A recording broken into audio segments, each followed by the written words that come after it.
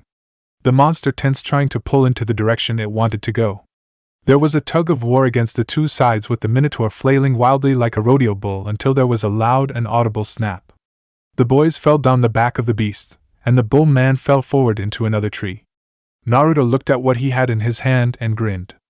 Hey, beef breath! He taunted the beast. I got your horn right here! The beast turned towards their direction and bellowed in rage. He charged towards the blonde, ready to grab him wherever he would dodge. Naruto summoned a shadow and began forming a ball in his hand. "Percy, get ready!" Naruto shouted as he began to charge. "Giant Rasengan!" He shouted as he slammed it towards the beast's chest, causing it to skid backwards until he hit a tree before the jutsu hit him.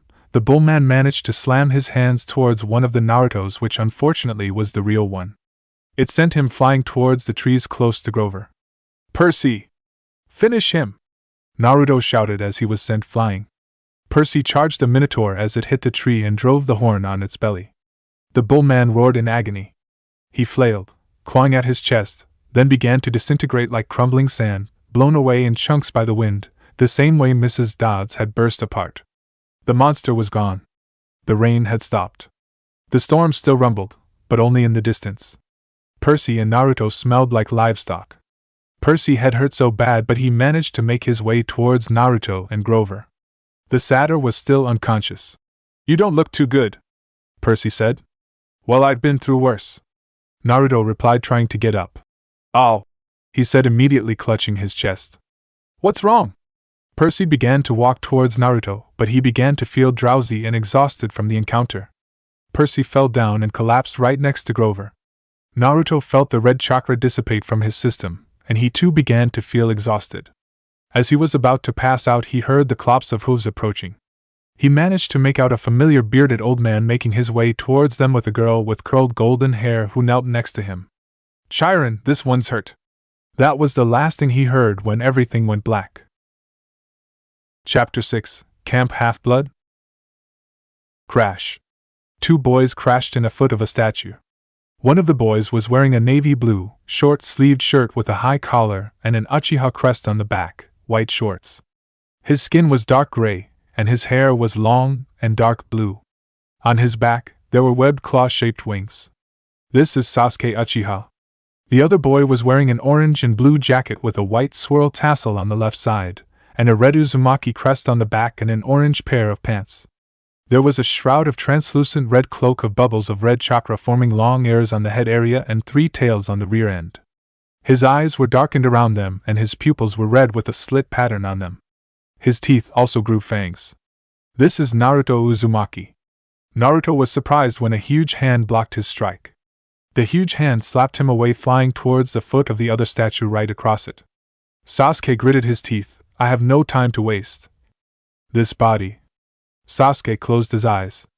Naruto checked his left hand. "I can't feel my left hand." "That power of yours too?" "Of course there was a risk," Naruto said. Sasuke just smiled. "Do you know? This place is called the Valley of the End, the country border. This is the perfect setting, isn't it? Like I said, the time for talk is over." "Yes. That's right. The time to talk is over. Well, finally it's ending. This battle." Sasuke made the necessary hand signs. "Chidori!" Naruto held out his right hand and a ball formed on his hand. Both boys charged, aiming their respective jutsu at each other. Both jutsu collided and exploded. Line break. A few minutes later, a tall, lovely young woman with a well-built body, shoulder-length hair and silver eyes was walking through the woods stalking an animal it had been hunting. She eventually made it to an hour with a waterfall and 2 huge statues. She was surprised to see the destruction she saw all around the area. She spotted an orange figure lying on the ground and made her way towards it to check it out. When she made her way there, she saw a injured boy lying on his back with a pool of blood forming at his side. She was about to leave him to die, since she saw that the figure was a boy, but curiosity took over her. She knelt down to check his pulse. Her eyes went wide when she felt a pulse, but it was weak. As she was touching him, she had a vision of the boy's horrible past. She felt the resentment to people who should have accepted and the longing for acceptance he had. Her heart just melted on the spot, and on a whim, she decided to teleport away with the boy in a bright flash of light. A familiar yellow-haired boy opens his eyes slowly to see another ceiling he has never seen before. One thing was on his mind with what he had seen. Why am I seeing this now? He heard a voice coming from the bed next to him asking, "What was stolen?" He decided to sit up. "Your guess is as good as mine." A girl on the bed next to his was startled, and almost dropped the bowl of weird pudding-like stuff she was feeding the boy on the adjacent bed, who he could make out was Percy. The girl looked to be at the same age of Percy, maybe a couple of inches taller than him, and a whole lot more athletic looking. She had a deep tan and curly blonde hair, and her eyes were startling gray, like storm clouds. Right now, she was wearing an orange shirt with a blue skirt that stopped just before the knees and blue sneakers. "Don't scare me like that!" she exclaimed as she watched Naruto starting to get up. Naruto felt stiff as he was getting up, but his chest didn't hurt anymore, so he could only assume that the fox had mended his injuries. He began to stretch to get rid of the kinks in his joints. "How are you up?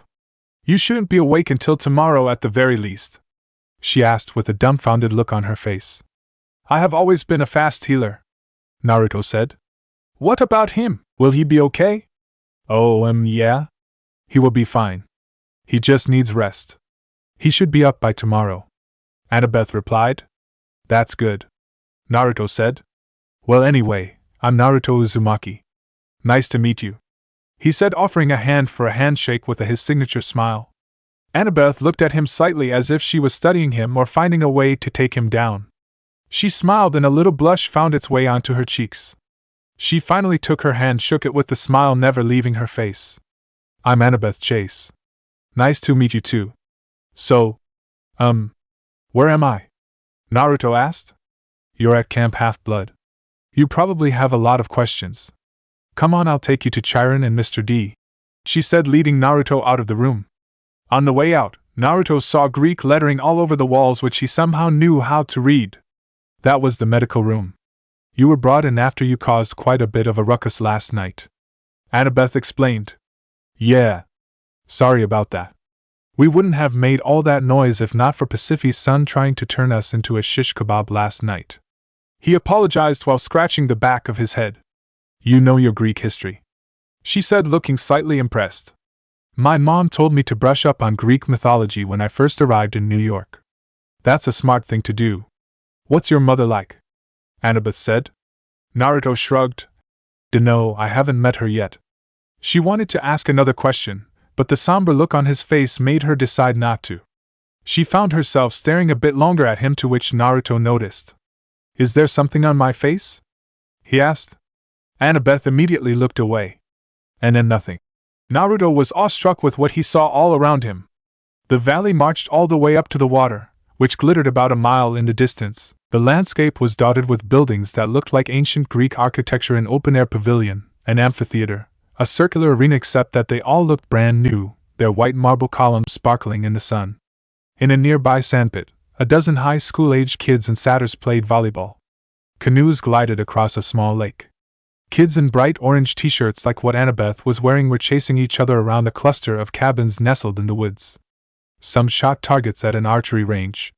Others rode horses down a wooded trail. Some of their horses even had wings. They made their way to the farmhouse that Naruto saw last night up on the crest of the hills. Down at the end of the porch, two men were sitting across each other playing some kind of card game. Grover noticed them approaching and trotted over towards them. "Naruto!" he shouted and gave Naruto a big hug. "Hey, Annabeth!" He gave her a hug too. "Hey, Grover!" both blondes said at the same time. "It's good to see you awake after what happened," Naruto said. "Same here. Here, they found you clutching this when they found you," he said, handing a shoe box he was holding. "Thanks, Grover." Naruto looked inside and saw the minotaur horn he broke off the head of the bullman the night before.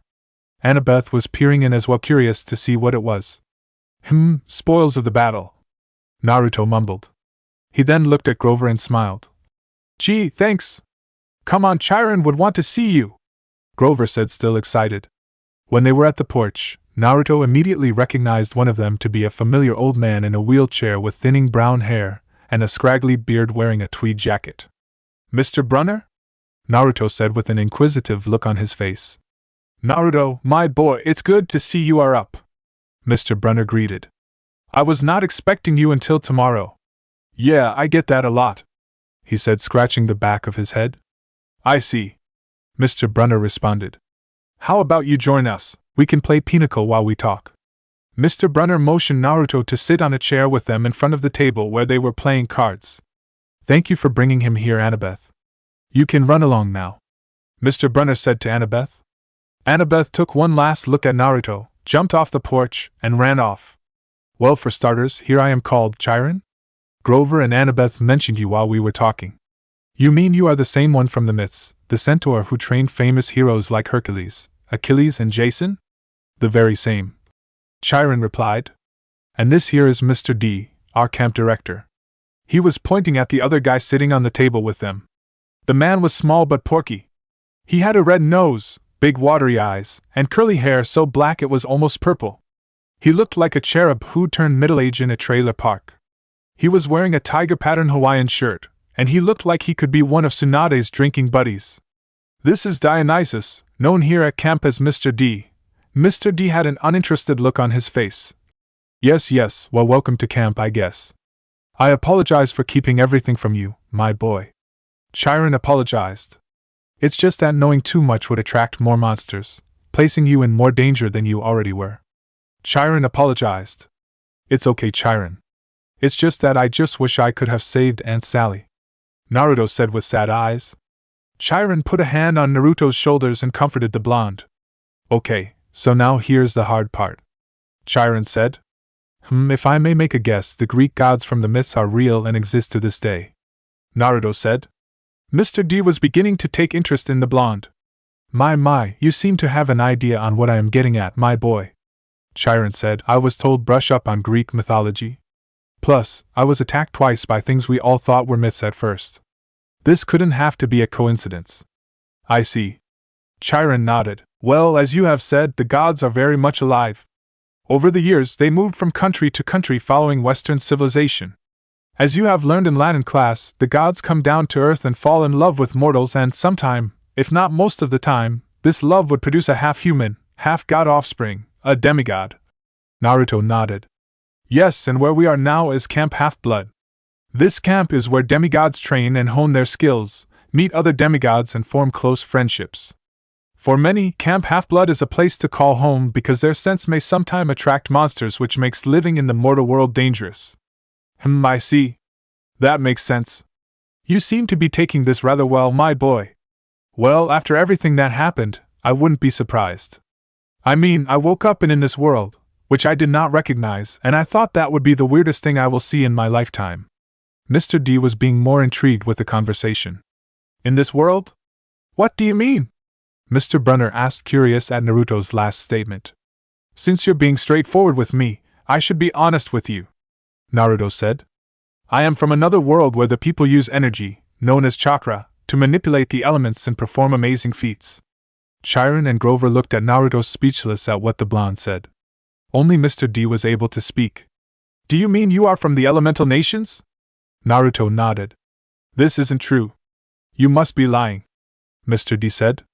Naruto just shook his head. He held out his hand and formed a Rasengan.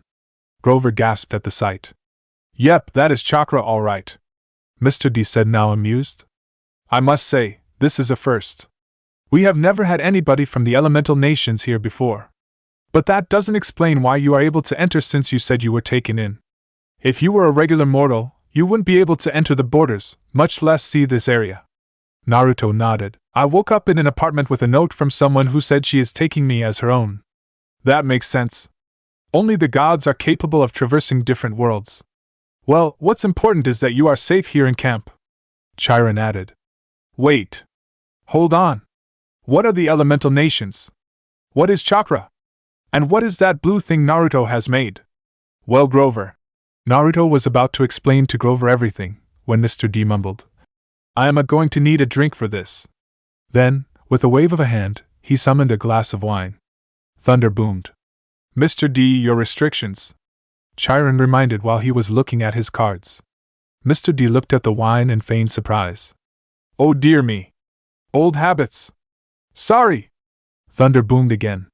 He waved his hand again, and the glass of wine changed into a fresh can of Diet Coke. He sighed unhappily, popped open the top of the soda, and went back to the card game. Wait. Wine! Why, you must be Dionysus, god of wine, Naruto exclaimed after seeing what Mr. D did. That is correct. Nice to see not demigods who come here are complete idiots. Thanks, I guess. I'm sorry, Lord Dionysus. I should have realized sooner. Naruto apologized with a slight bow. I suppose that is fine, boy. I wouldn't expect anyone to recognize me with this look I have chosen to look as while I am here. Mr. said, his respect for the blonde climbing a little bit. Naruto thanked Mr. D and turned back to Grover. Sorry about that, Grover. Anyways, Naruto went on to explain everything about the elemental nations and chakra to Grover the way it was explained to him when he was studying in the academy. By the end of it, Grover was left dumbfounded and completely gobsmacked at the new information given to him. To think a world like that existed. Who knew? He said, slumping back. Naruto put a hand on Grover and said, That is exactly what I felt when I came into this world. Grover's nose twitched when he smelled the familiar smell he always smelled when he was with him in Yanxi Academy. He decided to ask, You know, I have always wondered why you smell like a fox. Naruto was taken aback by the question. His expression darkened. Grover, it's okay, Naruto. You can trust him. Chiron put a hand on Naruto. I think all of you should hear this. Naruto took a deep breath and began to explain. There are these huge masses of chakra who have taken a living form. These creatures are as tall as a New York skyscraper. There are 9 of these massive creatures, each differentiated by their number of tails. The nations in my world have found a way to seal them inside humans to harness their powers. They are called the Jinchuriki. One of them is sealed inside of me. Naruto continued, clutching his stomach. The 9-tailed fox. This gained the attention of the wine god, who almost choked on his Diet Coke. You mean you are the Jinchuriki of the 9-tailed fox? Mr. D stood up and made his way to Naruto. Let me see the seal. Naruto lifted his shirt and channeled chakra through his body. After a few seconds, the seal appeared on his stomach. Mr. D kneeled over and examined the seal. I must say, this is quite a seal. In my time going over there to taste some of the wine in your world, I happened to come across a scroll of the sealing arts left by a random drunk mortal. I tried to study it. I may not be seal master myself, but I can spot a good seal when I see one. Whoever made this seal was a genius. It is something my sister, Athena, would be jealous over. Naruto nodded. This could be troublesome. I should keep an eye on you, since we have never had a shinobi at camp, much less a Jinchuriki. I doubt you will have some episodes since the seal is doing its job at keeping the beast at bay. But we can never be too careful. We don't need a giant fox terrorizing the place. Naruto nodded in understanding while Mr. D explained to Chiron what a Jinchuriki was. Naruto turned to his friend. He raised the box beside him and said, I got to thank you again for this. It's the least I can do, since you and Percy saved me. Grover said, his expression turned downtrodden. I have protected you better, all of you. Chiron patted Grover on the back and said, Grover, you did a good job. That's 2 more that you have brought to safety. It should have been 5. He whispered to himself. Grover, why don't you take Naruto on a tour of camp? I'm sure he is eager to see what is around. Sure, Chiron. He said, getting up and motioned Naruto to follow. I'll see you guys later. Naruto said. When both boys left, Naruto left his cards and the paper where he tallied the points. Mr. D and Chiron became wide-eyed when they saw Naruto's score was way higher than theirs. On the tour around camp, that building where we were just now is the big house. It's basically the HQ of camp and where Chiron and Mr. D hang out to play pinochle. Grover explained. Naruto nodded as he looked around. They passed by several campers carrying either bows and arrows, swords, or other assorted weapons. Others had maps or books while others carried tools. Several campers nudged each other when they saw Naruto. Another whispered to his companion. That's him, one of the 2 from last night. Most of the campers he saw were older than the blonde. There were satyrs bigger than Grover, but all were wearing camp half-blood t-shirts, with nothing else to cover their goat halves. There were those staring at him like how Annabeth did. Others were trying to figure Naruto out. Some of them, specifically the girls, were staring at him with stars in their eyes. They walked through the strawberry fields where there were kids were picking bushels of strawberries while a satyr was playing a tune on his reed pipes. Naruto took a whiff of the area and found that he was sighing happily. The place smelled heavenly. It smelled of freshly cut grass and smell of strawberries permeated through the air. Grover explained that the children of Demeter took up the task of keeping the strawberry fields in good condition along with the satyrs playing magical songs to help them grow. He also added that the strawberries helped pay the funds of the camp. It may have been a magical camp for demigods, but it still needed money from the mortal world. So, Grover, how were you assigned to find me and Percy? Naruto asked, striking a conversation with his satyr friend. I wasn't exactly assigned to find you, Grover replied. Satyrs are sent out to the mortal world to find demigods and bring them back to camp safely. Yancy Academy was my second chance. Second chance? You mean you did this before? He said, getting a solemn look from Grover. Yeah, a couple of years ago, but I'd rather not talk about it. Let's just say something went wrong along the way. Grover was sad for a moment, but he shook it off and continued. Anyways, I was sent to Yancy Academy to look for half-bloods, then it just so happened that you and Percy were studying there. Originally, I thought that it was just Percy, and then I discovered you. That's when I called Chiron and he came to Yancy as well. Why was something the matter? Grover shook his head. No, not necessarily. It's just that you and Percy were giving off a strong scent, stronger than other demigods though, yours maybe because you're a shinobi and a jinchuriki. Blah! Man, that's weird. I still can't believe that a world like that exists. You have to tell me more sometimes. Sure, man, Naruto said with a smile. And Grover, I would appreciate that you wouldn't tell anyone about the fox part. I just think people would take it the wrong way and I don't blame you, Grover said. From what Mr. D had said, most people would be cautious. But you and Percy saved me, and I spent a lot of time with you to know that you can be trusted. Thanks, man, Naruto replied. After the strawberry fields, they went past the archery range where a large group of children of varying ages were firing arrows at targets. They seemed pretty good since most were hitting just around the center.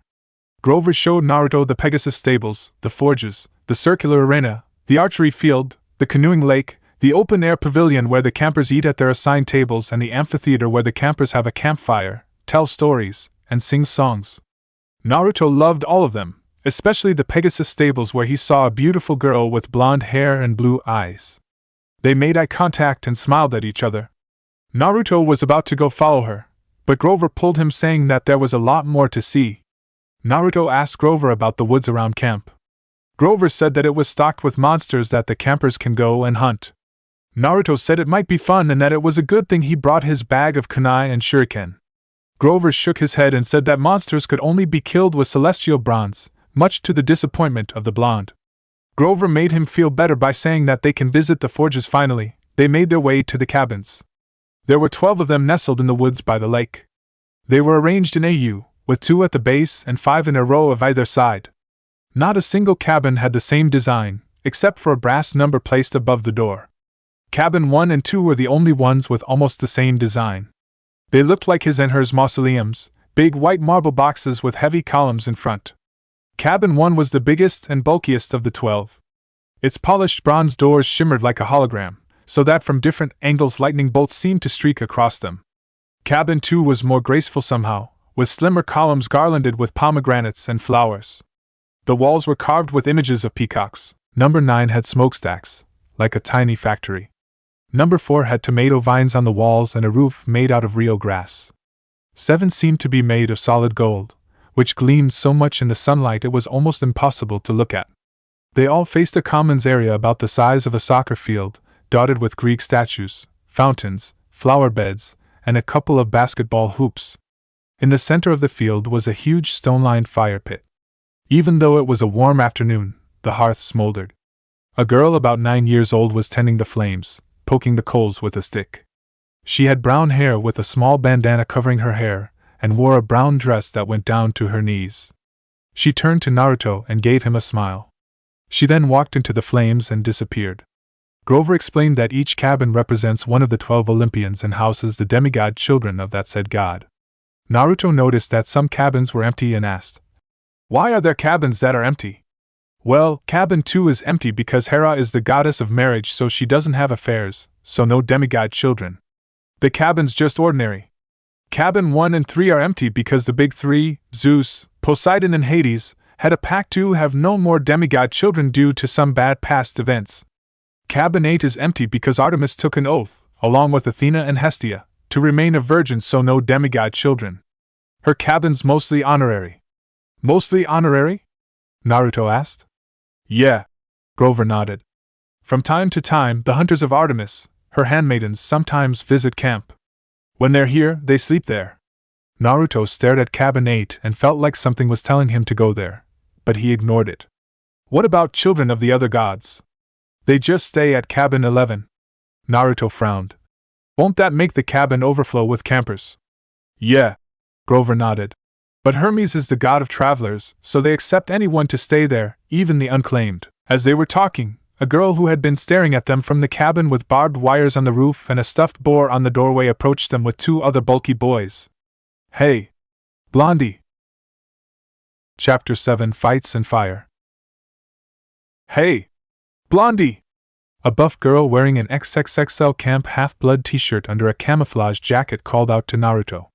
This girl has the height of a basketball player and the muscular body of a rugby player. By the looks of it, she seems to be the most physically adept female fighter at camp. She has dark, pig eyes and pale, stringy brown hair. This is Clarice LaRue, head counselor of the Ares cabin. Or should I say dead meat? She said, earning chuckles from the 2 goons that were with her. All activity around them seemed to stop as the other campers around them stopped to watch the action about to unfold. Some of them looked at Naruto with a sorry look, knowing that the blonde would be beaten up on his first day at camp. The others whispered to one another about how the blonde isn't going to like what's going to happen. Oh, he's so doomed. Here we go again. Naruto turned to Clarice and her goons with an uninterested look on his face. Oh hey, did you say something? The trio had a shocked look on their faces at what the blonde said. Clarice's shock immediately turned to anger. She immediately ordered her goons to charge the blonde. One of the goons sent a punch aimed at the blonde, which sent him flying. As soon as the punch connected, he felt a sharp pain on his hand. He immediately pulled his hand back and nursed it with his other hand. He then felt something cold and sharp on his neck area. Don't move, Naruto said, causing the goon to freeze up. Grover, you better stay back, Naruto said to his friend. But Grover tried to protest but decided to step back. Everyone was surprised when they saw Naruto already behind his attacker holding a kunai on his neck. Clarice and the other goon had their mouths wide open at what they saw. They didn't even see the blonde move. They looked over to where they thought the blonde flew to, only to see a log lying in place. Clarice pushed the other goon towards Naruto. Immediately, goon number 2 aimed a punch at the blonde whose back was turned to him. Naruto, sensing the incoming punch, cocked his head sideways and pulled the kunai back, making the punch miss and head straight to the first goon. Goon number 1 was sent forward a couple of feet with his face on the ground. Naruto turned to face goon number 2 and taunted him with hands doing the come gesture. Goon number 2 immediately got enraged and charged Naruto with a punch aimed at his face. The blonde caught the punch in his hand and grabbed goon number 2's arm. As goon number 1 was beginning to get up right behind him, he threw goon number 2 towards goon number 1, which knocked both of them back to the ground. Clarice, who was watching, growled at her 2 goons. Incompetent little, is that it? Naruto asked with a bored tone. If not, you better wrap it, I still got a tour to go back to. With Naruto's back turned to her, she charged. Naruto sidestepped and swiped at her calves with his leg, making Clarice go off balance. Naruto put an arm on her chest, slammed her on the ground. He stared at the girl dead in the eye. Nice try, girl. If all 3 of you charged me, you may have had a chance. He offered a hand to Clarice and helped her stand up. I'm Naruto Uzumaki, by the way. She was speechless. All she could was her name. Clarice LaRue, daughter of Ares. She took his hand and stood up. She decided not to say anything else, ran to her goons, shook them awake, and walked away. The event left her flustered. Everyone watching was speechless and awestruck at how Naruto handled the situation. Grover walked towards his friend with stars in her eyes and said, Naruto, that was. Naruto just gave a big grin at his friend. So, where were we, Grover? Naruto said, changing the subject. The cabins, Grover said. Yeah, the cabins. So, where do I sleep? You stay at cabin 11 until you are determined, Grover answered. Come on, I'll introduce you to them. At cabin 11 they made it to a cabin 11 which, out of all the cabins, looked like a regular old summer camp cabin. The cabin's threshold was worn down and the brown paint was peeling. Over the doorway was one of those doctor's symbols, a winged pole with 2 snakes wrapped around it, a caduceus. They stood at the doorway, and Naruto took a look inside. Naruto saw that the cabin was packed with people, both boys and girls, way more than the number of bunk beds. Sleeping bags were all over the floor, like a gym where the Red Cross has set up an evacuation center. Naruto, meet cabin 11. Grover introduced Naruto to his new cabin mates. Regular or undetermined? Somebody asked. Undetermined, Grover answered. Everybody groaned. A guy a little older than the others came forward. Now, campers. That's what we're here for. Welcome, Naruto. This guy who spoke was older than all the others, about 19 years old. He was tall and muscular, with short-cropped sandy hair and a friendly smile. He wore an orange tank top, cut-offs, sandals, and a leather necklace with 5 different colored beads. There was a thick white scar that ran just beneath his right eye to his jaw, like an old knife slash. This is Luke Castellan. This is Luke, Grover said. He's your counselor for now. For now? Naruto asked. Luke made his way to the doorway to speak with a newcomer. Hey Grover, what's up? He greeted Grover and gave him a high five. After that, he turned to Naruto and explained, You're undetermined, so they don't know what cabin to put you in. That's why you're here for the meantime. Since Hermes, our patron, is the god of travelers, Cabin 11 would naturally take all newcomers and visitors in. At the start of the explanation, Naruto noticed that there was resentment and bitterness in voice for a small while, which quickly disappeared. Naruto decided to keep it to himself. Where do I sleep? Naruto inquired. You can have that spot on the floor there, Luke answered. Naruto was about to move to his tiny spot on the floor, but Grover called out. Hey Naruto, I gotta run. I'll see you at dinner. Grover waved goodbye to Naruto, gave another high five to Luke and ran off. Bye Grover. Both boys said goodbye back as Grover was running off. Naruto turned to Luke and said, So I need a shower, but my bag got lost in the mud when our car exploded. I'll see what I can do, Luke replied. I'll go by the camp store. Why don't you come inside for a while? Naruto went inside towards the spot Luke pointed to a while back, while Luke made his way to the camp store. As Naruto was walking to his spot, everyone in the cabin was staring at him, some maybe sizing him up. Naruto looked at their faces. Some were sullen and suspicious, others were grinning stupidly, and some were eyeing him like waiting for the chance to pick his pockets. Naruto got to his spot and took a seat. He noticed his new cabin mates were still staring at him, so he said, Guys, I appreciate the attention, but you may carry on now. When the others heard that, the cabin turned chaotic again. Some were talking, while the others were horsing around. 2 of the campers in the cabin, who Naruto assumed were twins because they looked alike, were pranking some of their unfortunate cabin mates. Naruto sat on his spot letting out a loud sigh. A few minutes later, Hey Naruto, I'm back. Luke greeted to Naruto when he got back. Luke found the blonde staring at the ceiling and, occasionally at their cabin mates. Oh, hey Luke. Naruto greeted back. I got you some spare clothes and a sleeping bag, the older boy said. Thanks Luke. No problem. Naruto made his way to the bathrooms and took a shower. As he was under the flowing water of the shower head, he started to think.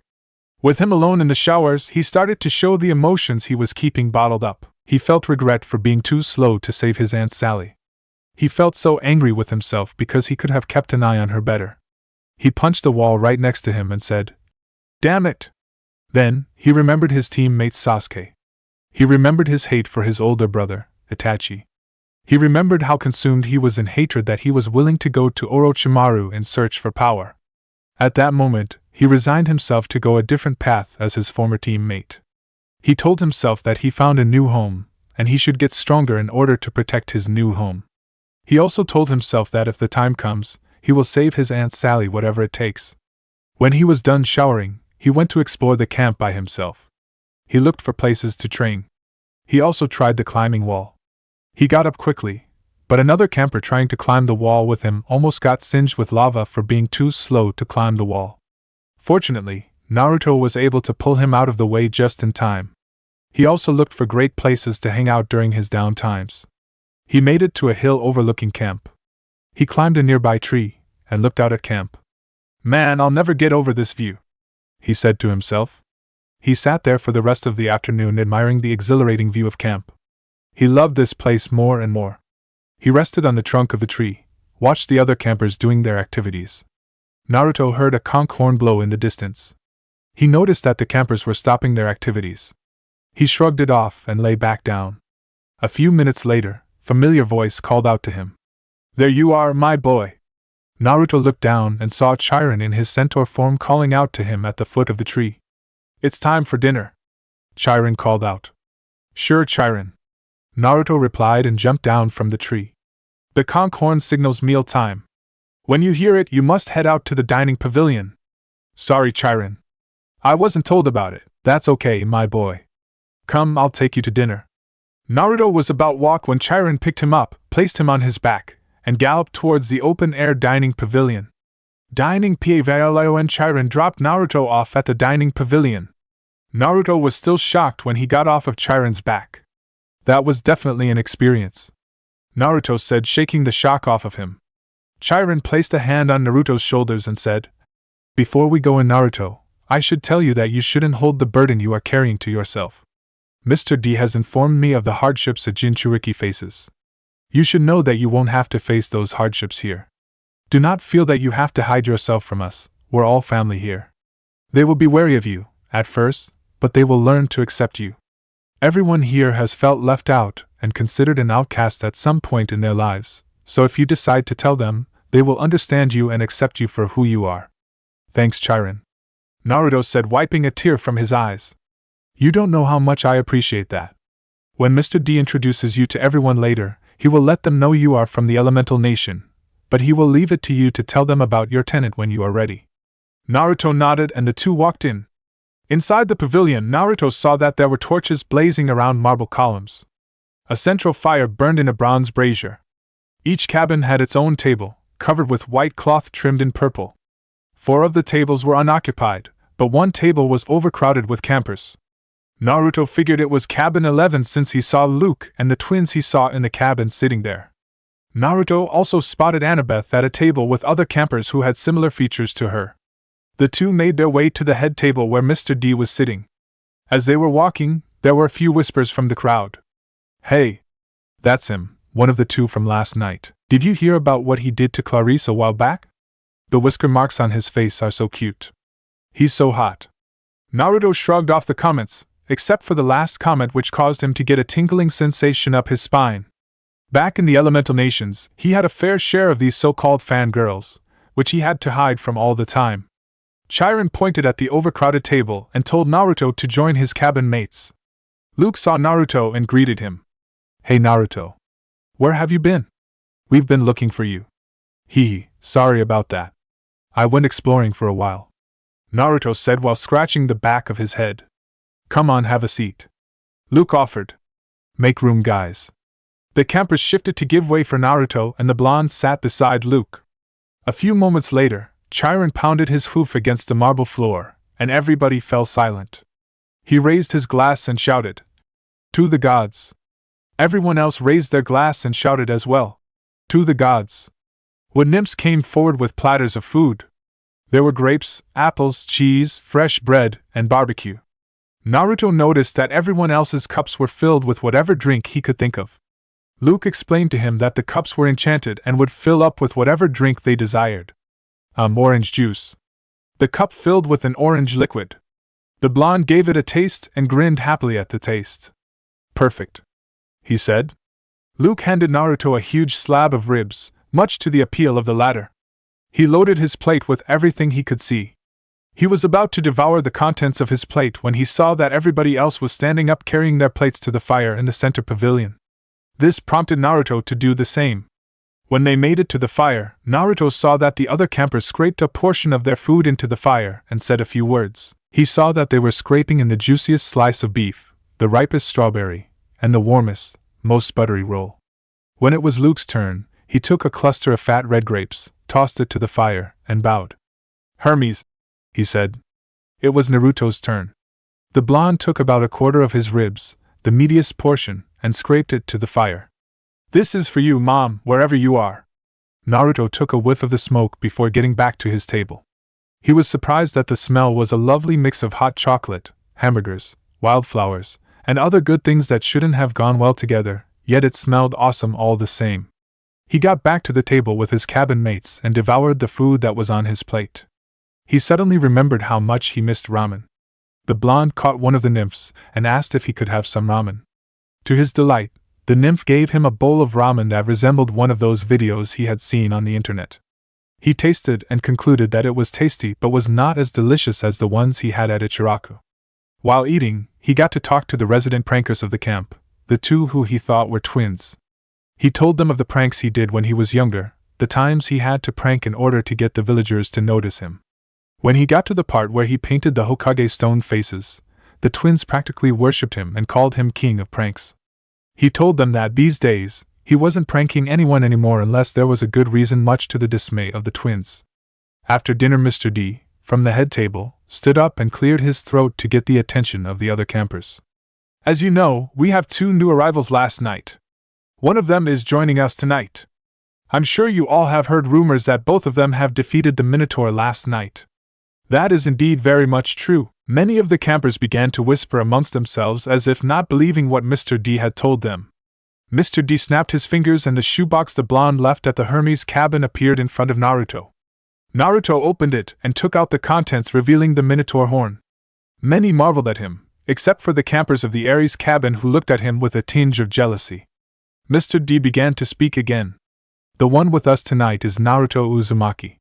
The campers began to whisper again, wondering if that was really his real name, since Mr. D has a habit of mispronouncing names. Chiron cleared his throat and clarified that that was his actual name. Anyway, Mr. Uzumaki is not like any other demigod, Mr. D said, causing the campers to glance at the blonde. He is not from around here. Unbeknownst to us all, there is a parallel world that exists in a different dimension that exists separately from our own. This separate dimension contains another world with a complete history of about 1,000 years or so. Here, the people, called shinobi or ninja in our tongue, are able to use energy, known as chakra, to bend the elements and perform amazing feats. This world is known as the Elemental Nations. Naruto is the first demigod to come from the Elemental Nations. Therefore, please welcome him with open arms. Mr. D said dryly. Everyone was speechless. They didn't know what to say. Everyone just stared at Naruto, except for one Annabeth Chase who was staring at Naruto like Christmas came early. Luke managed to stutter out a question.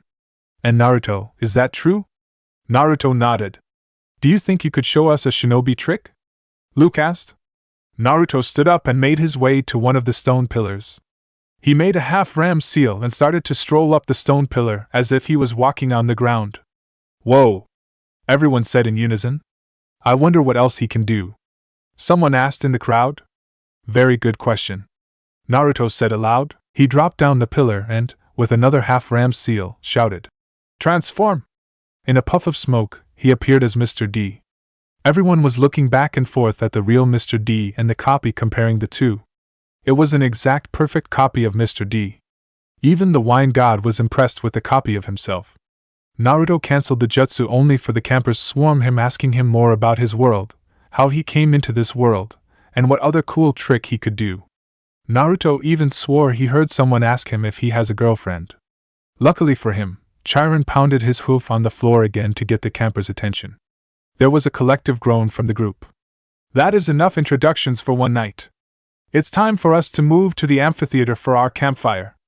After the events of dinner, the campers made their way to the amphitheater where Apollo Cabin led the sing-along. There were also esmores that were roasted over a campfire.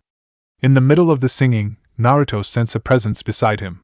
He looked over to see who it was and saw Annabeth with eyes still in her eyes holding a pen and a notebook. I take it you want to know about where I'm from? Naruto asked, casing Annabeth to nod her head vigorously. Well, alright then, the older blonde said. Where do I start? He started telling Annabeth about the 5 great nations named after an element with a distinct landscape and environment, and that there were one hidden village located in each nation. He explained that each nation was ruled by a feudal lord and a hidden village is led by a kage, someone who is considered the strongest shinobi in the village. He also added that there were different smaller nations which may or may not have a hidden village. He continued by telling her about the shinobi and kunoichi who serve as the military forces of each village. He told her that, at the age of 8, children start their training at the ninja academy located in each village. He explained that academy students train for 4 years, and when they graduate, they become genin. Annabeth asked him what a genin was, which made Naruto explain the ninja ranks and the jobs they do. He then explained that shinobi and kunoichi train to harness their chakra in order to perform jutsu, and control the elements, and place people under illusions. He also told her that chakra can be used to perform amazing feats, like the wall climbing technique he did earlier, and increase the strength of attacks in hand-to-hand combat. Annabeth asked how the chakra could do the latter, but Naruto told her that she would show her sometime. He explained that, unfortunately, there were those who were not able to wield chakra. To compensate, they mastered taijutsu or hand-to-hand combat, and increased their speed and strength to inhuman levels. He ended by telling Annabeth about his former home, the Leaf Village. He told her of the leader of the village, and currently it was led by Lady Tsunade, earning a wow from Annabeth. She was surprised that a woman was hailed as the strongest in the village and that she was leading the village.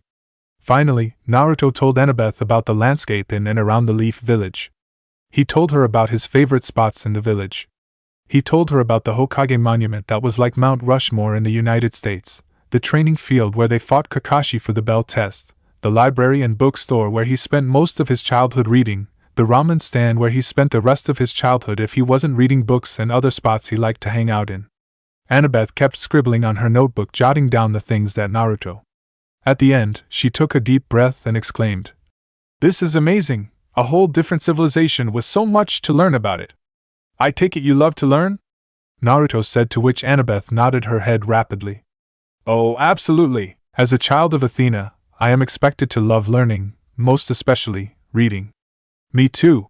When I first came to this world, I literally buried myself into books trying to learn everything I can about this world. Right now, I am just trying to find something good to read." Annabeth's eyes lit up at what Naruto said. You're like me. Since you're unclaimed, you could be a child of Athena." Annabeth guessed, but deep inside she kind of felt like she didn't want it to be the case. Naruto just shrugged. "How long have you been at camp?" Naruto asked. 5 summers. She replied, showing her necklace. "I basically grew up here." Annabeth replied. Do we stay at camp all our lives?" "Well, that depends. There are those whose scent isn't that strong enough to attract monsters. They get some training over the summer, and go home to their families. Those who don't have families or whose scent too strong that they attract too much of the wrong attention stay at camp all year round." Naruto fell silent and looked over in the distance. "I'm sorry about your Aunt Sally," Annabeth said. "It's alright. I'm trying to tell myself it wasn't my fault, but I can't help but blame myself." Annabeth just put a hand on Naruto's shoulder for comfort. At that moment, the conch horn blew again, signaling that it was time to go back to their respective cabins. "I guess I'll see you around," Annabeth said. "Yeah, I'll see you around. Good night," Naruto said, and then he tapped Annabeth on the forehead, causing the latter to blush slightly. Good night." Everyone filed in with their respective cabins and made their way to their cabins. Cabin 11, everyone was getting ready for bed. Naruto was tired from the day's activities. He was about to lie down when Luke tapped him on the shoulder. "Hey Naruto," Luke said, getting the blonde's attention. "I got something for you." Luke gave him a pair of Camp Half-Blood t-shirts and a bear leather necklace. "Since you're part of camp now, you're required to wear that necklace," Luke said. "We all have that necklace. At the end of each summer, you get a bead that contains a picture of what the head counselors have agreed was the biggest event of that summer," he explained, showing the blonde his necklace. "Thanks, Luke." "No problem." 5 beads, so 5 summers, right?" Naruto asked. "I noticed Annabeth had 5 beads too." "Yeah, that's right. We basically came to camp together," Luke said. Naruto caught a little resentment and anger in his voice when he said that, so Naruto decided to stop asking any more questions. "You better get some sleep. It was a long day," Luke told the blonde. "Yeah, I'm feeling tired already," Naruto replied, to which Luke nodded. Luke walked across to the other side of the room and announced to the whole cabin that it was lights out. Naruto lay down on his sleeping bag and immediately fell asleep, exhausted from the day's activities. Chapter 8: Life at Camp. It was just before sunrise. It was Naruto's usual time to wake up, ever since Kakashi had been his Jonin instructor. He looked around to his roommates, and saw that they were still fast asleep. As quietly as a thief in the night, he got up, made his bed, and went to the showers to wash up. By the time he was done in the bathrooms, the sun was slowly creeping up to the sky. He took a look around and saw Cabin 8 was glowing just as Cabin 7 when the sun was up. He did his usual stretches and ran laps through the entire camp. On his route around camp, he saw a few nymphs that were making their way to the pavilion to make breakfast. Some of them were surprised to see a camper awake way too early, but he didn't bother them, so they left him alone to his morning workout. When the conch horn blew, he made his way to the dining pavilion, only to see a commotion happening. Did you find him? No. What about you? Where could he be? He couldn't have disappeared, could he? Naruto entered the pavilion to check it out. Hey guys! What's going on? Naruto inquired. There you are! Where have you been? His cabin yelled at the same time. Oh, sorry guys, I just woke up so much earlier than everyone. I didn't want to disturb anyone. Naruto apologized, scratching the back of his head. So Naruto, where did you go? Luke asked. Oh, I just went for some laps around camp. Naruto replied. That was way too early for any of us to wake up. Well, back in my world, my sensei always made us meet up early with my teammates, but he was a no-show all the time. That basically made it a habit, and it stuck with me here. Well, at least you're back. Luke turned to the rest of his cabin mates and said, Come on, guys! Let's eat! Now, Naruto was famished. He felt that the run took a lot of energy on that run and that he needed to eat a whole lot of food. After breakfast, Naruto went to the showers again to wash off the dirt and sweat that had gathered during his run. After that, he joined his cabin mates for an ancient Greek lesson. He was surprised that Annabeth was the instructor, but Connor and Travis told him that she was the best at speaking Greek at camp. During the lessons, Naruto picked up on Greek pretty easily. Even back in the elemental nations and when he was brought here to this world, he always had a hard time trying to learn a language. Greek just came naturally for him. He definitely enjoyed this class. As they were heading out after the lesson, Grover came trotting towards them with some news. Naruto! Chiron wanted to let me know Percy is awake and is at the big house. Really? Naruto shouted in surprise and ran towards the big house with Grover and Annabeth following closely behind. When he got there, he saw Percy sitting in the same seat he was sitting the day before with Chiron now back in his wheelchair. However, the camp director didn't look too happy at the black-haired boy. Percy, what did you do to piss Mr. D off?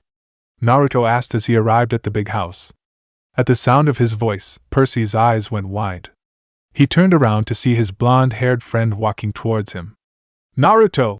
He said, leaping off his chair to run and give his friend a hug. Thank God you're okay. What's going on?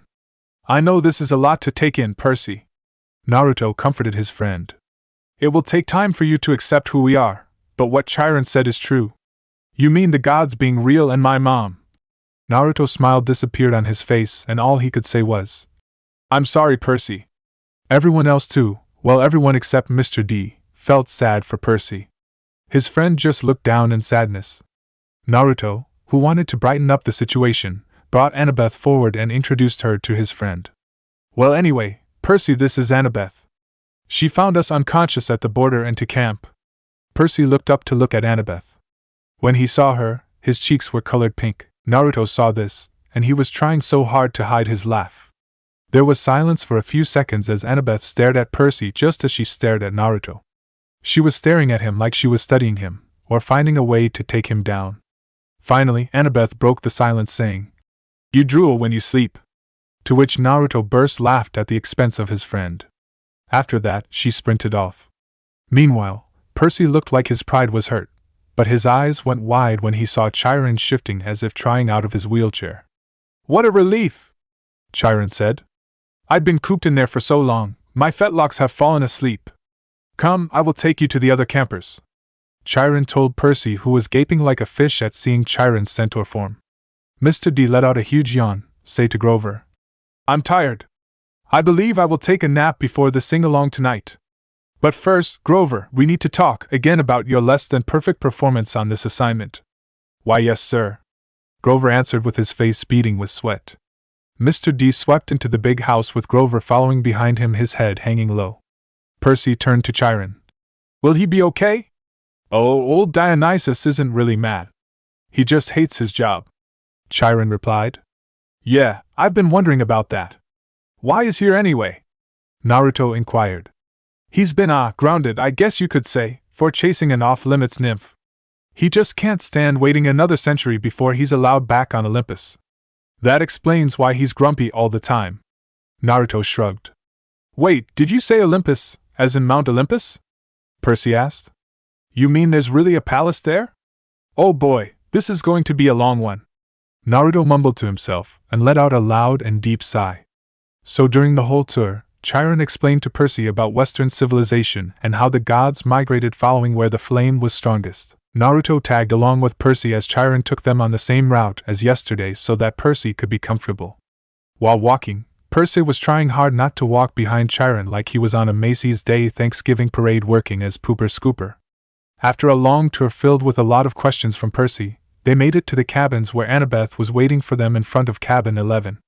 When they reached her, she looked at Percy critically like she was thinking about how much she drooled. Naruto whispered into her ears, "You should see his pillow when we were back at Yancy Academy." This caused Annabeth to chuckle. "Hey, I am standing right here," Percy said. Chiron cleared his throat. "Annabeth, I have master's archery class at noon. Will you take him from here?" "Yes, sir, cabin 11, Chiron told Percy, gesturing towards the door. "Make yourself at home." At that he galloped away towards his class. "I gotta run too, Percy. I'll see you later," Naruto said. Percy gave a timid nod. "Thanks for sticking around." "No prob," he replied with a smile. He then turned to Annabeth and tapped her forehead. "I'll see you later too." Naruto then left too, leaving Annabeth to introduce Percy to his cabin mates. Stables of all the places here at Camp Half-Blood, Naruto couldn't get over the stables.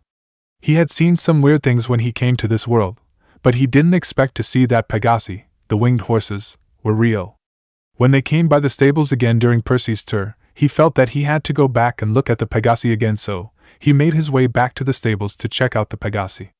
The stables were made of wood painted in white, though some of the color was beginning to fade while being clad with a mix of brick and stone. He walked down the line watching at the Pegasi in awe. He stayed like that until someone sneaked up on him with the attempt to startle him. "Hey!" she shouted. "Nice to see you're taking interest in the horses again." A girl sneaked up behind him and called his attention. This girl was slim and had black hair and blue eyes. Now, this girl was beautiful, very beautiful, in fact that any boy would fall head over heels for her. "This is Silena Beauregard." Without looking back, he said, "Nice try, but you won't get me that easily." "Ah, you're no fun." Silena pouted. Naruto turned around to look at the girl behind him. As he was looking at her, her eyes seemed to be changing colors like a kaleidoscope. He then let out a playful laugh while scratching the back of his head. "So, you're in charge here?" Naruto asked. Silena nodded. "Yeah, I'm the instructor for Pegasus riding. Silena Beauregard, daughter of Aphrodite." "You must be, yep, Naruto Uzumaki, at your service. You have made quite the talk of the camp after your display last night." "Yeah, I get that a lot," Naruto said with a bit of a chuckle. "So, anyway, you are taking an interest to the horses." "Yeah, even back in the Leaf Village, where I'm from, we don't see stuff like this." "They're beautiful, aren't they?" "Yeah," Naruto agreed as he turned back to look at the horses. "Would you like to ride one?" Boo, and Naruto was about to answer when something exploded. Naruto and Silena looked at each other and went wide-eyed, thinking it was an attack. Both of them ran out of the stables towards the direction of the explosion. When they arrived at the site of the explosion, they were confused at what they saw. They weren't exactly expecting the explosion to come from the bathrooms.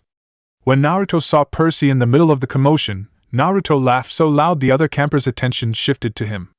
He caught this and said, "What? Don't you think it's funny?"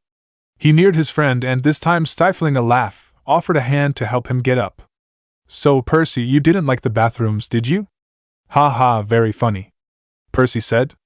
Percy was looking a little worse for wear. It looked like he did something that drained him of his energy. All around him was drenched in water, including Clarice and Annabeth. Silena, on the other hand, went to Clarice, who was lying on a puddle of water dripping wet. Clarice, the camp welcome didn't go as planned, didn't it?" Silena said. "Yeah, something like that," Clarice replied. "Come on, let's get out of here." "Wait," Naruto called out before they could leave. "I'll dry you off, you two, Annabeth." Naruto did a simple wind manipulation jutsu and dried both girls off. Clarice thanked Naruto, then gave Percy a murderous look before leaving. "What was that?" Annabeth asked. "Wind manipulation," Naruto answered. "Wind manipulation?" "Yep, every ninja back in my world has an element they are most in tune to. It happens that mine is wind. When you master it, can make simple attacks, like throwing a kunai, deadlier, and it can come handy in chores, like drying clothes." "Wow, that is awesome," After answering Annabeth's questions, he turned to Percy and asked him, "What did you do to piss Clarice off?" Percy told him about how in the middle of their conversation with Annabeth, Clarice interrupted them to give Percy his welcoming rites. Percy tried to leave out the part where he was knocked down to the ground when he tried to fight back, but Annabeth butted in and mentioned it much to Percy's dismay. Then, he told him about how he was dragged to the toilets when suddenly the toilets exploded. Something about the water again, Naruto thought. To top it all off, he's completely dry. Naruto pushed that thought out of his head. He looked at his friend and shook his head. You gotta learn how to fight, Percy. The kids here aren't like the ones at Yancey. Tell me about it, Percy replied. Annabeth was deep in thought in the place where Naruto left her. The boys went towards her, and Naruto snapped his fingers in front of her face to get her attention. Earth to Annabeth, Naruto said. Sorry, Annabeth said. I was just thinking. About what? Percy asked. I'm thinking I want you to be on my team for Capture the Flag. Line break. A few days later, Percy seemed to love camp and the activities. It definitely helped when he learned that Naruto was in the same cabin as him. The two boys had settled into a routine, kind of like when they took classes at Yancey Academy. The first night Percy was there, he was surprised about the burnt offerings for the gods. Just like Naruto, he thought it was going to smell bad, but was proven wrong when he took a whiff of the smoke. Then, before the sing-along at the amphitheater, Mr. D introduced him to the whole camp. He was shocked when Mr. D introduced him getting his name wrong. The next day, Percy joined his cabin mates in an ancient Greek lesson with Annabeth, and they talked about the gods in the present tense. The boy was surprised that he was able to read properly from the first time. I guess Annabeth was right about the dyslexia, he thought. After ancient Greek lessons, Naruto and Percy went around the different activities trying to find out what they were good at. Chiron tried to teach them archery, which surprisingly Naruto excelled at. Percy, on the other hand, was certainly not good at all, but Chiron didn't complain even though he accidentally fired arrows at his tail more than a couple of times, which made Naruto laugh at his friend every time that happens. Both boys also tried foot racing. Naruto could keep up with the wood nymphs head-to-head thanks to his shinobi training, but Percy was always left in the dust. Naruto and the wood nymph tried to make him feel better by telling him that they had centuries of practice running away from lovesick gods, but Percy still felt a little humiliated at being slower than a tree. When they tried wrestling, Naruto, again, was great at this. He always got Clarice flat on her back. Percy, when he gets on the mat, always got pulverized, much to the glee of Clarice. There's more where that came from, she would always say. Finally, when they tried canoeing, Percy was great at it this time, much to his dismay since he thought that it wasn't heroic considering he killed the Minotaur. For Naruto, well, let's just say he wasn't good at it. The first time he got on the canoe, he couldn't get it to move forward. He always found himself moving around in circles, much to the blonde's frustration. Both boys loved camp. They considered it their new home and the campers their new family. Although, Percy felt bitter that he didn't know who his real father was. Naruto, though, still felt hopeful that he would get to know who his mother was soon. Thursday, a day before Capture the Flag today, the duo had sword fighting lessons with Luke. Percy was paired with Luke, while Naruto was paired with Chris Rodriguez. They started with basic thrusts and parries. He couldn't keep up with Luke, who was way out of his league. Naruto held his own as he sparred with Chris, but it just wasn't Naruto's taste for weapons. When Luke called for a break, Percy was soaked in sweat. Everybody swarmed the drinks cooler. Luke poured ice water on his head. Percy did the same, thinking it was a good idea. Instantly, he felt a surge of strength course through his veins. Okay. Everybody circle up, Luke ordered. If Percy doesn't mind, I want to give you a little demo. Everyone, including Naruto, gathered around to watch. He told everyone he would be demonstrating a disarming technique, how to twist the enemy's blade with the flat of your own sword. He demonstrated the move on Percy in slow motion. Sure enough, the sword clattered out of his hand. Now in real time, Luke said, after Percy had retrieved his weapon. We keep sparring until one of us pulls it off. Ready, Percy? He asked. Percy nodded. This time, though, his senses opened up. He was fighting Luke, toe to toe. Luke then began to press Percy harder. Since the sword wasn't balanced in his hand, the sword grew heavier the longer they fought. So, Percy went for the disarming maneuver. Surprisingly, he came out on top. Luke's sword went clanging on the ground. The other campers were silent. Naruto had a huge grin on his face, and gave his friend a thumbs up. Percy lowered my sword. Sorry. For a moment, Luke was too stunned to speak. Eventually he said, Sorry? His scarred face broke into a grin. By the gods, Percy, why are you sorry? Show me that again. Percy didn't want to. The short burst of manic energy had completely abandoned him. But Luke insisted. This time, there was no contest. The moment our swords connected, Luke hit his hilt and sent his weapon skidding across the floor. After a long pause, somebody in the audience said, Beginner's luck? Luke wiped the sweat off his brow. He appraised Percy with an entirely new interest.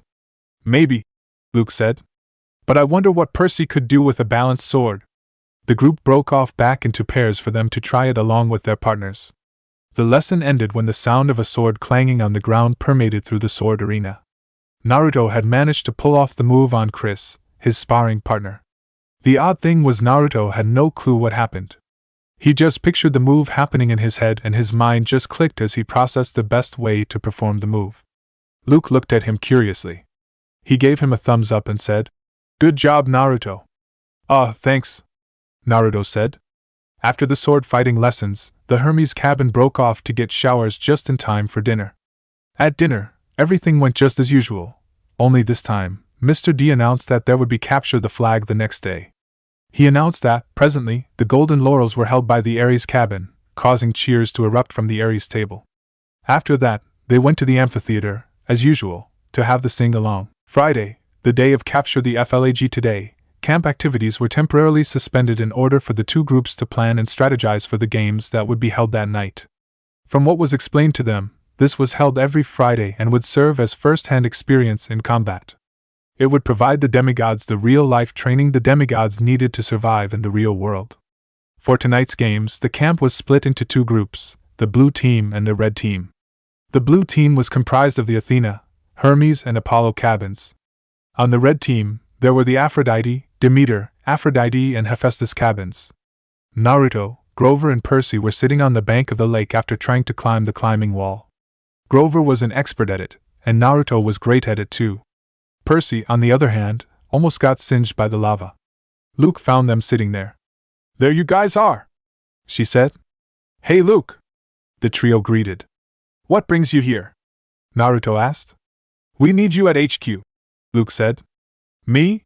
Yeah. I figured you could help Annabeth out with the plan for tonight. Naruto looked at his companions. They just nodded and told him to go. Naruto turned back to Luke and said, Come on then. So, Luke and Naruto made their way to the temporary headquarters for the games, which was where Annabeth taught ancient Greek. Naruto saw that many of Annabeth's brothers and sisters and Lee Fletcher, counselor of the Apollo cabin, were there. They had set up maps of the area. Right now there were scribbles and arrows drawn over it, indicating the plans they have come up with. Annabeth, I brought Naruto, Luke called out. Thanks, Luke, Annabeth said. Sorry to tear you away from your friends, Naruto, she told the older blonde. Nah, it's okay, Naruto said. So, what do you have in mind? Well, we have made a bunch of scenarios for tonight, but we don't know which one to use yet. We need to know who they leave to defend their flag and who they send to capture ours. Luke added. I got a solution for that, Naruto said, bringing his hands up to form a cross with his fingers. In a puff of smoke, another Naruto was formed in their midst, which caused everyone to gasp at the sight. How's that gonna help? Lee Fletcher asked. This jutsu was originally made for reconnaissance and intelligence gathering without putting the user in danger. Naruto explained. When the clones dispel, Naruto said while he dispelled the clone. The information gathered by the clone goes back to original. If I send my clones as ahead before the fighting starts, we could learn their plan and act accordingly. Annabeth said, hugging Naruto to death. You're a genius. Told you he could help. Luke told the Apollo cabin head counselor. Luke, do you know what this means? She said. We now have a trump card when the hunters come and visit.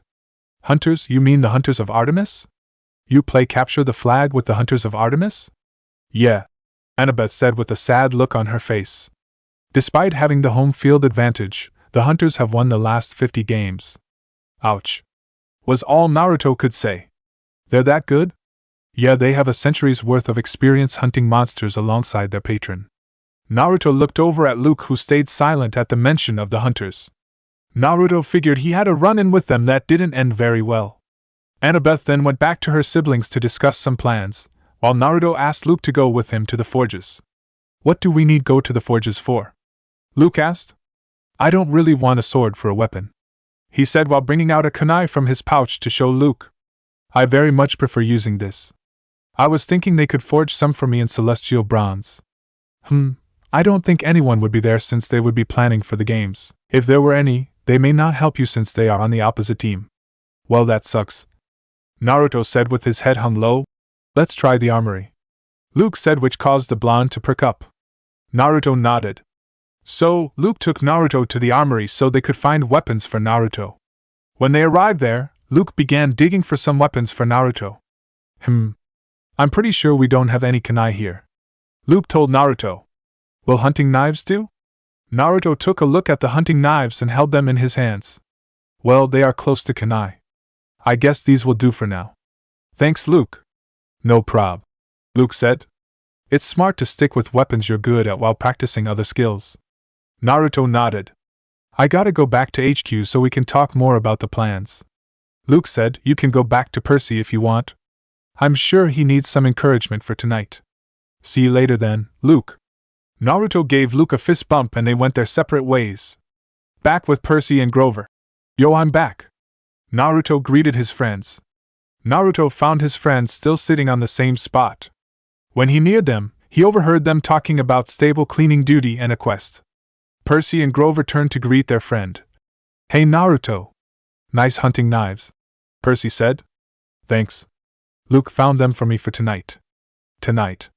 Clarice is probably gonna kill me tonight.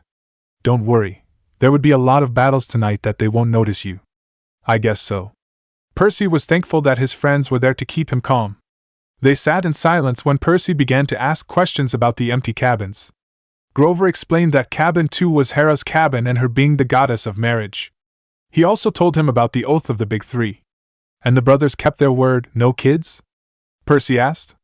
Grover's face darkened. 17 years ago, Zeus fell off the wagon. There was this TV starlet with a big fluffy 80s hairdo. He just couldn't help himself. When their child was born, they named her Talia. Typical of him, Naruto said. So, Talia met up with 2 other half-bloods some time ago and became close. Around that time, a satyr was sent to bring her to camp, but there was nothing he could do. All 3 kindly ones were after them, along with a horde of hellhounds. They were about to be overwhelmed, when Talia told her satyr to take the other 2 to safety. The satyr didn't want to leave her, but he couldn't change her mind, and he had to protect the others. So Talia made her final stand alone, at the top of that hill. As she died, Zeus took pity on her. He turned her into that pine tree. Her spirit still helps protect the borders of the valley. That's why the hill is called Half-Blood Hill. Naruto and Percy stared at the pine tree in the distance, but Naruto was also amazed at the courage the half-blood had made to save her friends. At that moment, he remembered his parents who gave their lives for him, and the village. Then, Percy began asking about the underworld. Grover, Percy asked, have heroes really gone on quests to the underworld? Sometimes, he said. Orpheus, Hercules, Houdini. And have they ever returned somebody from the dead? No. Never. Orpheus came close. Naruto butted in. Percy, you're not seriously thinking about going, are you? No. Percy lied. I was just wondering. But Naruto didn't believe his friend. He knew he was planning to do something stupid. Grover too doubted that Percy was just really wondering about going to the underworld, but he decided to drop it, since he had to go the strawberry fields to help with growing the strawberries. The 2 decided to get up too so they could take a shower before dinner and get ready for the upcoming Capture the Flag. Chapter 9, Capture the Flag. The conch horn blew in distance, signaling dinner time. The 2 boys finished washing up and changing after a long day. Dinner came and the usual offerings and toasts to the gods happened. Everyone ate a hearty meal before the most awaited games of the night. When the plates were cleared away, the conch horn sounded and everyone all stood at their tables. Campers yelled and cheered as the Athena cabin ran into the pavilion carrying a silk banner.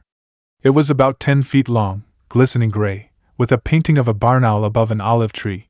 From the opposite side of the pavilion, Ares' cabin ran in with another banner, of identical size, but gaudy red, painted with a bloody spear and a boar's head.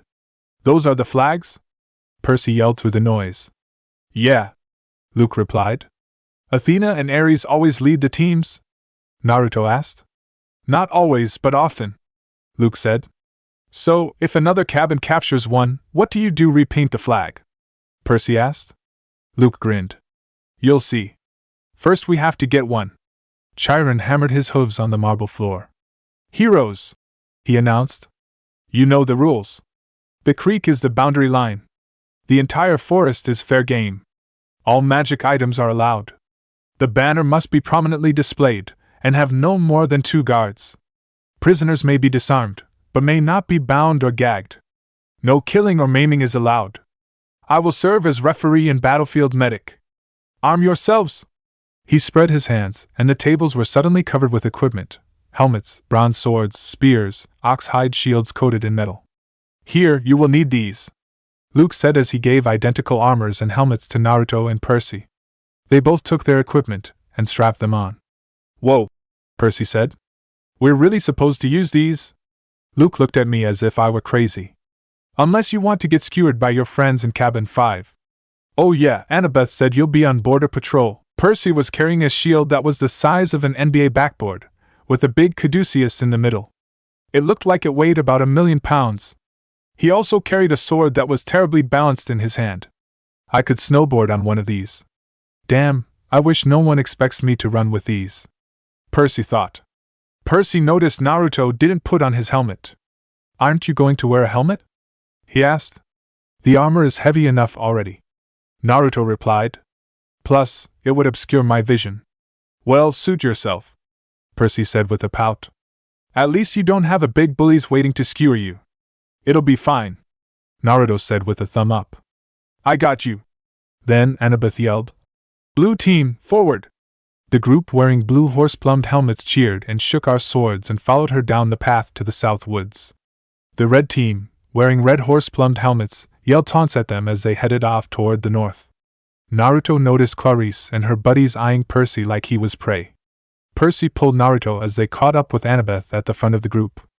"Hey!" Percy said. "So what's the plan?" "Just watch Clarice's spear," Annabeth said. "You don't want that thing touching you. Otherwise, don't worry. We'll take the banner from Ares. Has Luke given you your job?" "Border patrol, whatever that means," Percy said. "It's easy. Stand by the creek, keep the Reds away," Annabeth said. "As for the plan, we'll figure it out when the game starts."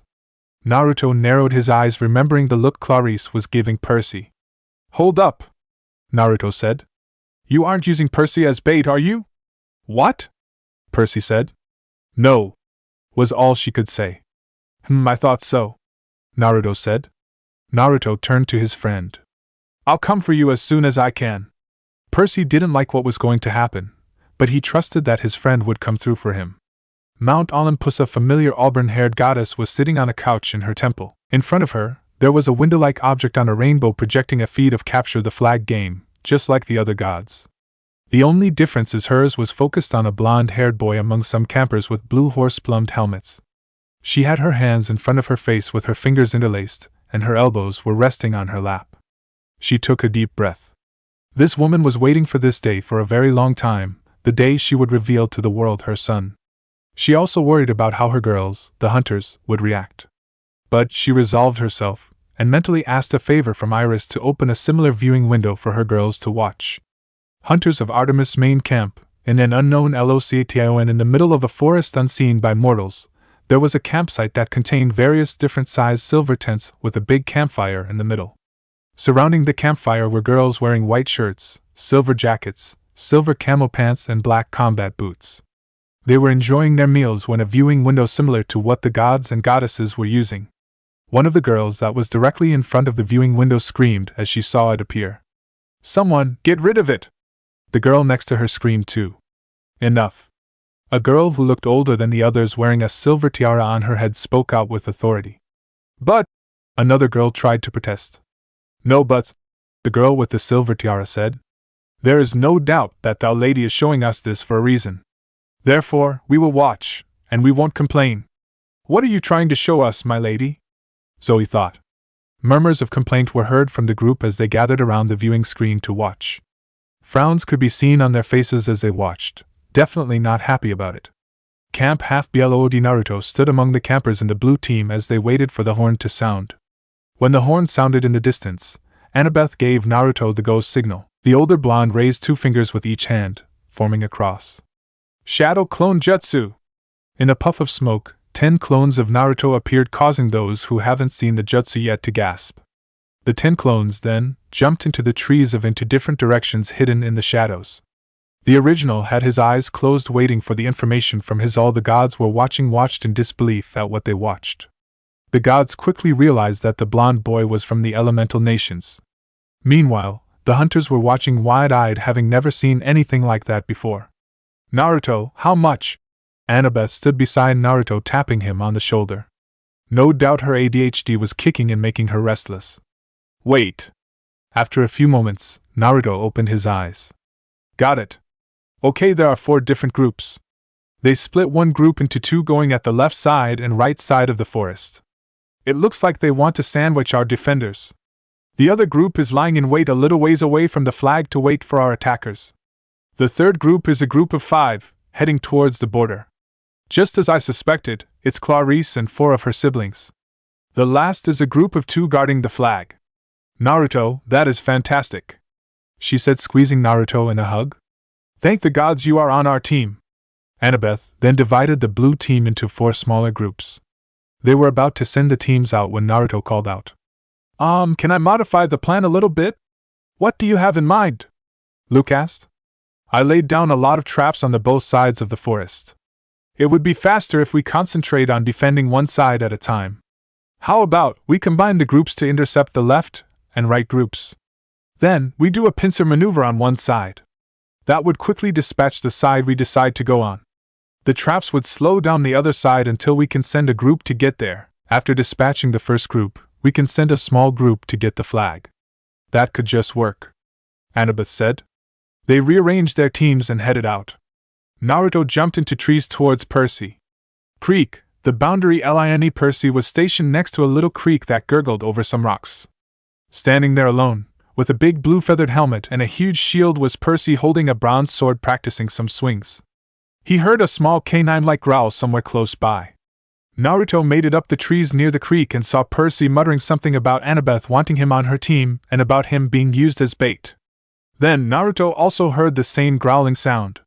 He was about to go investigate, but he heard an explosion from the underbrush on the other side of the creek and 5 different screams from the bushes. Cream the punk! Clarice screamed. The 5 of them charged Percy. Naruto threw a smoke bomb down in the middle of the group and disappeared from the trees in a swirl of leaves. The group, including Percy, were coughing and trying to fan the smoke away. When the smoke cleared, Clarice and her siblings had a murderous look on his face. Enough games, Percy. But he didn't have a chance to answer when Clarice and her siblings continued their charge. Just then, a hand tore through the ground under one of Clarice's siblings and grabbed his ankle. The hand pulled him down underground until only his head was visible. Get me out of here! The Ares camper yelled. Clarice and her remaining goons stopped again for the second time when Naruto appeared in their midst in a puff of white smoke. I hate to ruin the party, but I can't let you gang up on him, he said, pointing at Percy. Nice timing, Naruto, Percy said. Shut up, ninja boy, Clarice said angrily. I will skewer him for dousing me with toilet water. Get out of the way or I skewer you too. Naruto shook his head. Suit yourself. Clarice ordered her remaining siblings. Get him! What about me? The buried Ares camper asked, but was ignored by his siblings. The 4 of them surrounded the duo and, for the 3rd time that night, charged their swords in hand. I go left, you go right, Naruto instructed his friend. Got it, Percy replied. Naruto then turned to face his opponents and parried the 2 swords aimed at him. I guess they learned their lessons about charging one by one, Naruto thought. What are you gonna do now, ninja boy? The guy on the right said. Now your hands are full, the guy on the left said. I don't think so, Naruto said, disappearing in a puff of smoke. Naruto disappeared in front of the two, leaving his opponents bewildered. "Where'd he go?" one of them said. "Come out, you coward!" the other taunted. "Over here," Naruto said from behind them. The two Aries campers kept coming at Naruto. Naruto kept blocking with his hunting knife and avoiding attempts to bash him with their shields. The two thought they were overwhelming Naruto as he was stepping back for some reason, but Naruto kept coming back with slashes of his own, pushing them back a bit. They kept fighting until Naruto was backed up to a tree. "Nowhere else to go," one of them said. Naruto just grinned. "Quit joking around," the other one said as he stepped forward. Upon stepping, he triggered a trap of wire covered with leaves that tightened around his ankles and pulled him upside down, making him drop his sword. Naruto laughed out loud. "I got you! Let him go!" the remaining Aries camper roared. The blonde sent a kick aimed at his chest, to which his opponent narrowly blocked with his shield. The force of the kick sent his opponent skidding backwards a few inches. When he lowered his shield, he didn't have any time for a breather when Naruto charged, sending a barrage of slashes and stabs from his knife.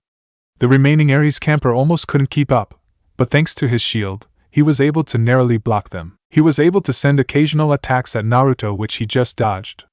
During one of those stabs, Naruto stepped on a wet portion of the ground, which caused him to fall flat on his back. "I got you now!" he yelled as stabbed down at Naruto. Poof! The Naruto he stabbed disappeared in a cloud of smoke, revealing a log from somewhere in the forest. "Dodge this!" Naruto said from afar as a lot of shuriken flew towards the Aries camper, causing him to raise his shield to block them. The shuriken flew past him, hitting the trees behind him.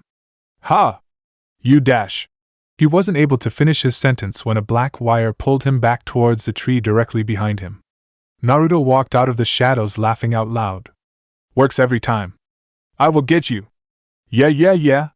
Naruto then turned to look at his friend, who was just about finished. At the same time, on Percy's end, he blocked the spear and sword with his shield. At that moment, he felt a painful tingling sensation all over his body. His hair stood on end. His shield arm went numb, and the air burned. The other camper saw the opening and slammed Percy in the chest with the butt of his sword, and he hit the dirt. Percy managed to raise his sword, but Clarice slammed it aside with her spear as sparks flew. Now both his arms felt numb. "Oh wow," Clarice said. "I'm scared of this guy. Really scared." Both Clarice and her partner were too busy laughing that they didn't notice their siblings were being toyed with by Naruto. "The flag is that way," Percy told her. He tried to make it sound angry, but it didn't come out that way given his condition. "Yeah," Clarice's companion said. "But see, we don't care about the flag. We care about a guy who made our cabin look stupid." "What about Naruto?" he asked. "I don't know or care about who made your plan, but since he came to your aid, it saves us the time from looking for him," the guy said. "Plus, your cabin looks stupid without my help," Percy added. It probably wasn't the smartest thing to say. Two of them attacked Percy. He backed up toward the creek, tried to raise his shield, but Clarice was too fast. Her spear stuck him straight in the ribs. Luckily, the armored breastplate prevented him from being shish kebabbed. Unfortunately, though, the electric point just about shocked Percy. Her partner slashed his sword across Percy's arm, leaving a good-sized cut. "No maiming," Percy managed to say. "Oops," the guy said. "Guess I lost my dessert privilege." He pushed Percy into the creek and he landed with a splash. They laughed at him, including the guy who was buried underground with his head exposed. But then something happened. The water seemed to wake up Percy's senses, as if he just ate one of Sally's double espresso jelly beans. Clarice and her partner came into the creek to get Percy, but he stood to meet them. He knew what to do. He swung the flat of his sword against the guy's head and knocked his helmet clean off. Percy hit him so hard that Percy could see his eyes vibrating as he crumpled into the water. "Oops," Percy said. Clarice counterattacked. Clarice kept coming, the point of her spear crackling with energy. As soon as she thrust, Percy caught the shaft between the edge of his shield and his sword, and he snapped it like a twig. "Ah!" she screamed. "You idiot! You corpse breath worm!" She probably would have said worse, but Percy smacked her between the eyes with the butt of his and sent her stumbling backward out of the creek. Clarice saw her siblings caught in different traps, one hanging upside down from a tree branch, and the other tied to a tree with some kind of black wire. She roared in frustration at the sight. Percy turned to see Naruto was done with his fight as well. Naruto called out, "See, I told you not to worry." Percy just chuckled and both of them bumped their fists, just like every time they made Grover's bullies pay back at Yancey Academy. Then they both heard yelling, elated screams, and they saw Luke racing towards the boundary line with the red team's banner lifted high. He was flanked by Connor and Travis covering his retreat, and a few Apollo campers behind them, fighting off the Hephaestus kids. The Ares campers who fought Percy got up, and Clarice muttered a dazed curse. Those who fought Naruto also roared in frustration seeing their banner being taken. "A trick!" she shouted. It was a trick. Clarice and her buddy tried to stagger after Luke, but Naruto and a clone appeared behind them, one each, and placed a hunting knife on their neck. "Don't move," both Narutos said. Luke ran across into friendly territory. The blue team exploded into cheers. The red banner shimmered and turned to silver. The boar and spear were replaced with a huge caduceus, the symbol of Cabin 11. Everybody picked up Luke and started carrying him around on their shoulders. Chiron cantered out from the woods and blew the conch horn. The game was over. The blue team won. "Hey, what about us?" those tied in traps and the guy buried underground complained. Naruto threw kunai aiming at the black wire. The one hanging on the tree branch fell down on another Hephaestus camper who was chasing Luke a while back. The one tied to a tree was freed. With a half-rammed seal, the ground opened up just a little to give way for the last trapped Ares camper to climb out. Out of nowhere, a disembodied voice spoke right next to Percy. "Not bad, hero," the voice said to Percy. "Where the heck did you learn to fight like that?" she asked. The air shimmered, and she materialized, holding a Yankees baseball cap as if she'd just taken it off her head. She turned to Naruto and said, "Naruto, those plans were brilliant."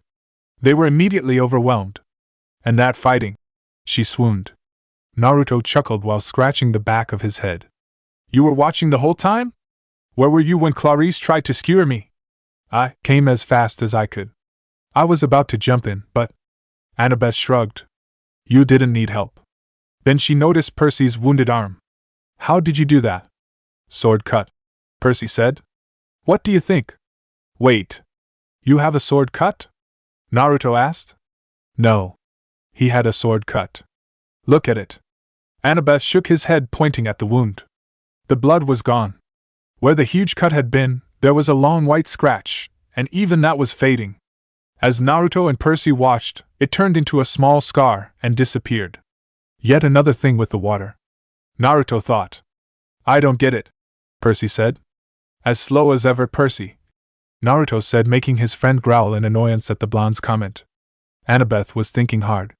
She looked down at Percy's feet, then at Clarice's broken spear, and said, "Step out of the water, Percy." "What dash?" Naruto caught on and encouraged his friend. "It's okay, Percy. Just do it." Percy came out of the creek and immediately felt bone tired. His arms started to go numb again. His adrenaline rush left him. "I almost fell over, but Naruto caught him." "Oh, sticks," Annabeth cursed. "This is not good. I didn't want. I assumed it would be Zeus." "Really? You still assumed it was Zeus after the bathroom incident?" Naruto asked, to which Annabeth just glared at him. Just then, everyone gasped when a bright light shone over Percy's head. The light died down and revealed a hologram of a green glowing trident floating above Percy's head. "It has been determined," Chiron said. "My father?" Percy asked, completely bewildered. Annabeth nodded. "This is really not good." "Poseidon," Chiron said. "Earthshaker, Stormbringer, father of horses. Hail, Percy Jackson, son of the sea god." Many began to kneel to Percy, including Clarice, though she didn't look happy about it. Naruto's head perked up when he heard the growling sound again. This time, he had a chance to sniff the air. He picked up the scent of embers and a dog. He stood up and looked towards the bush. Chiron saw him and asked, "What's wrong, my boy?" Naruto didn't answer. Instead, he threw a hunting knife towards the bushes. The sound of a dog crying in pain sounded through the air. A black hound the size of a rhino, with lava-red eyes and fangs like daggers, jumped out of the bushes, clearly looking at Percy like he was prey. Everyone drew their weapons. Chiron shouted something in ancient Greek which Naruto understood as, "Stand ready! My bow! A hellhound!" Someone shouted. The hellhound jumped at Percy. Everyone else was frozen in place, including Percy. Only Annabeth was able to move, trying to get in front of Percy. She shouted, "Percy, run!" As fast as the hellhound, Naruto jumped in front of Percy with a blue orb formed on his hand. He kicked the hellhound's face upward until his belly was exposed. He thrust the orb on his belly, shouting, "Raisin Gan!" The attack sent the mutt flying back towards the trees. The hellhound was beginning to get up with his belly starting to mend. Naruto grabbed a bow from a nearby Apollo camper and notched 3 arrows. He fired at Hellhound. The arrows hit the Hellhound's vital organs, killing it instantly. Naruto lowered his bow and returned it back to the Apollo camper. "That was amazing!" a camper shouted from the crowd. Everyone was about to swarm him when another bright light shone, this time above Naruto's head. Many of the girls in the group, realizing what was happening, had their fingers crossed, hoping he was not related to them. When the light died down, it revealed a silvery image of a bow and arrow with a crescent moon behind it. Naruto looked at it too. His eyes, including everyone else's, widened when they saw the symbol above his head. They had been seeing this symbol every day on Cabin 8, but they never expected seeing this symbol when someone was claimed. There were murmurs in the crowd. "It can't be. This must be a mistake. What does this mean?" But, her oath. All murmurs died down when Chiron spoke out. "It has been determined. Artemis," he said, "goddess of the hunt, archery, moon and the wilderness. Hail, Naruto Uzumaki, son of the huntress." Line break, Mount Olympus. Just before the Naruto's CLIMING, everyone watching the game was amazed at the fighting prowess of this blonde-haired boy, Naruto, from the Hermes cabin, including Ares, who had seen his sons' asses handed to them. They were even more amazed at seeing Naruto's plan get executed by his teammates. The chests of Hermes, Apollo and Athena swelled with pride after Blue Team, which contained the cabins of their children, won the game. "Oh, Zeus/Father won't like that," the gods and goddesses said when Poseidon claimed his child. Thunder boomed in the distance. They even heard Zeus bellow in rage when he learned of this. A wave of panic and worry were felt by the gods when they heard the growl of a hellhound from the fields of punishment. They were surprised Naruto finished off the hellhound, quickly protecting Percy from being the mutt's dinner. "You are just like your parents, always protecting everyone," a familiar auburn-haired goddess with silvery yellow eyes like the winter morning said as she watched Naruto dispatch the hellhound. "This is Artemis, goddess of the hunt, moon, archery and the wilderness." She smiled and said, "I guess it's time." She focused her energy on Naruto. On the viewing screen, a bright light shone above Naruto's head. When the light died down, she could see the look on disbelief on everyone at camp had, including her son. All over Olympus, different reactions from the gods and goddesses can be heard from her temple, especially Apollo, who was elated at finally having a nephew, and Aphrodite thinking Artemis finally had taken her advice and finding a man to love. Sitting on the couch in her temple, she could feel the different energy signatures of the other gods and goddesses approaching. Hunters of Artemis' main camp. After Naruto's CLIMING, the mouths of the hunters fell open when they saw the symbol of their patron appear above the head of Naruto. They couldn't believe what their eyes were seeing. "This has to be a trick," one of the hunters shouted. "Lady Artemis would never break her oath," another one complained. "Zoe, what do you?" someone was about to ask when a loud thud could be heard. They looked over to see their lieutenant lying on the floor, passing out from shock. "Zoe!" they all shouted as they gathered around her, fanning her and checking her over. Those who weren't taking care of Zoe prayed to their patron to explain to them everything that was happening. Then, a bright light appeared, engulfing the group, teleporting everyone away. Chapter 10: A Quest for Percy. Mount Olympus. Artemis sat on the couch in her temple. She had been waiting for the right moment in order to claim Naruto as her son. She decided that today was the best time to do so. She looked at the screen. She saw her son quickly dispatch a hellhound about to attack his friend. Though, she was disappointed that her son wasn't using a bow and arrow for himself. On the screen, she saw that all the campers were staring at Naruto. "Here goes nothing," she said to herself. She closed her eyes, focusing her energy on her son. All around her, she felt spikes of energy coming towards her temple. The other gods have already learned of this. Definitely, they were coming over to ask her what happened. The first to arrive was Apollo, her twin brother. He was screaming outside her temple. "Little sis! Why didn't you tell me?" Next to arrive was Aphrodite. She was also screaming. "It's finally happened! Tell me! One by one all the other gods began to arrive, even Hera, surprisingly. Now there was a commotion outside her temple. Artemis went out to meet them. I know. I have a lot to explain, but there are a few others would want to hear this. She snapped her fingers. In a flash of bright light, the hunters of Artemis appeared in Olympus just outside her temple. When the hunters came to, they realized that they were not in their camp anymore. They looked around and saw the gods, including their mistress, present. As soon as they saw Artemis, they started to swarm her. They were yelling and protesting about what they just saw. Girls, enough, she said. I will explain myself. She took a deep breath before saying, First of all, Aphrodite, it's not what you think. Aphrodite groaned. As you are aware, there is a young boy from the elemental nations right now in Camp Half-Blood who I claimed as my son. As you know, I seldom visit this world to hunt some of their animals that are not even found in this world. In my first visit, I sensed these masses of energy in the form of huge creatures. The tailed beasts, Hermes said. Artemis nodded.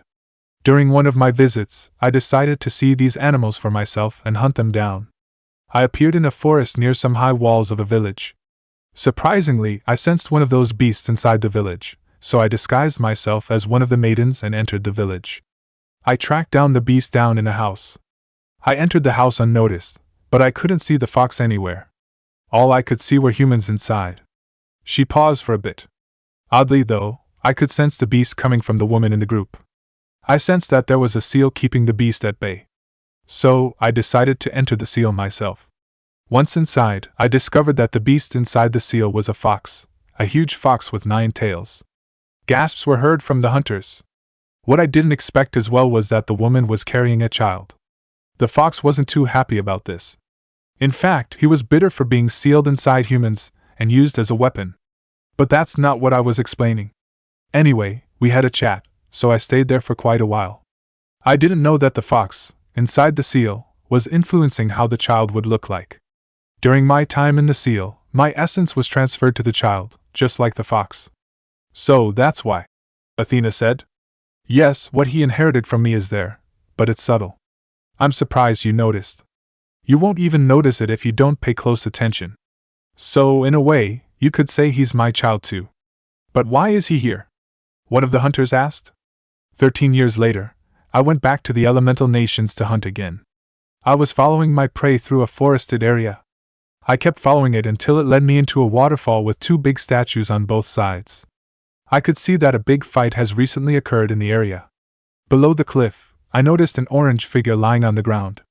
I decided to investigate. At first, I was disappointed because the white figure I saw was a boy. Groans could be heard from the hunters.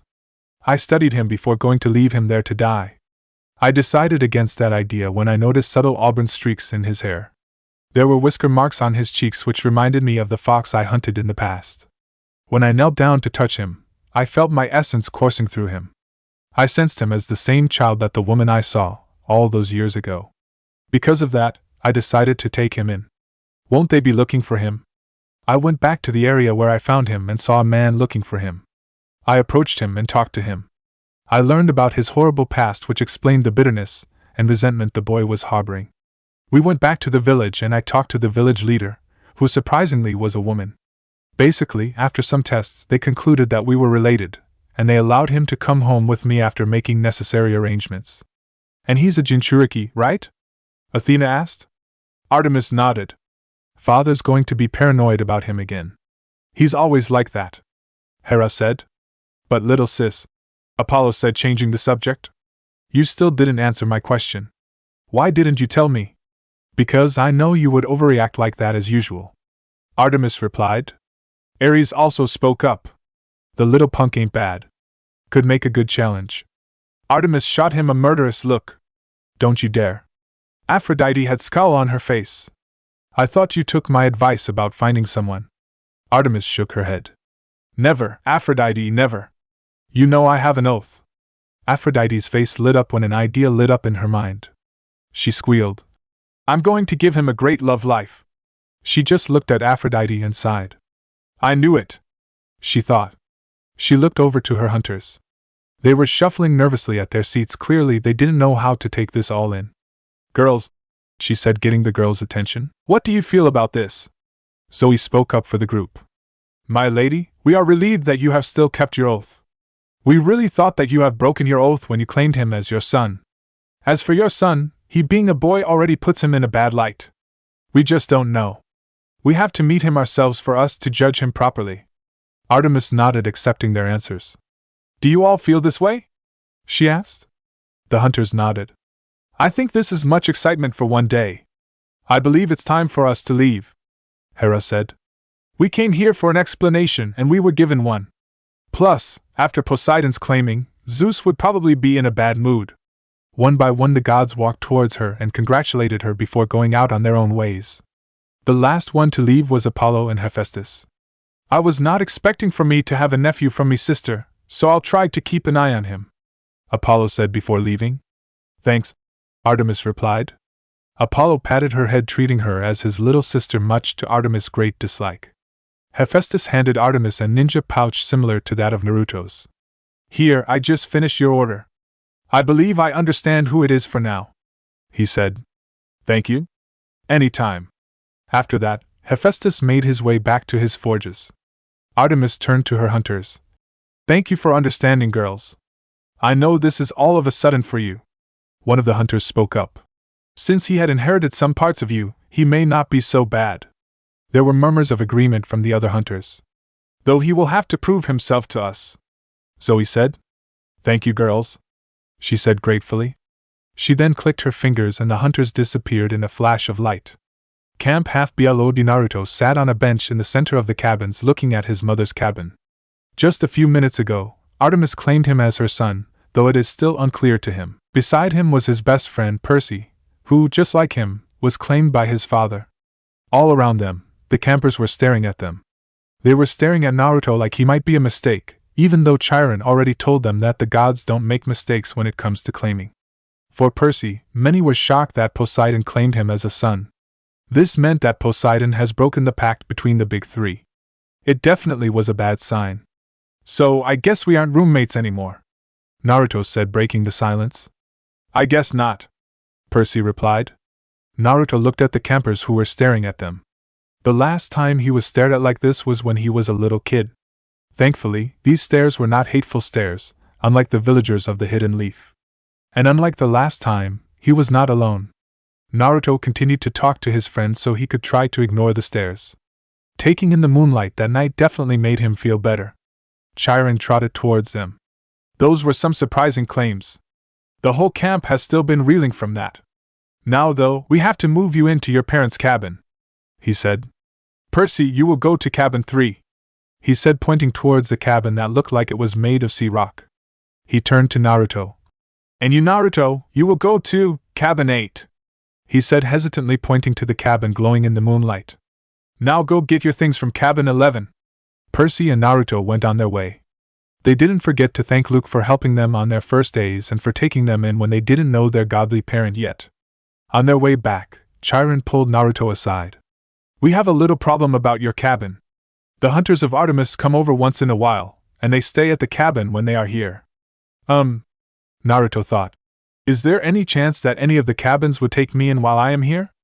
That should be acceptable. Just make sure to ask permission from the head counselor. It would be acceptable if you make an offering during meal times to the god's cabin you want to stay at.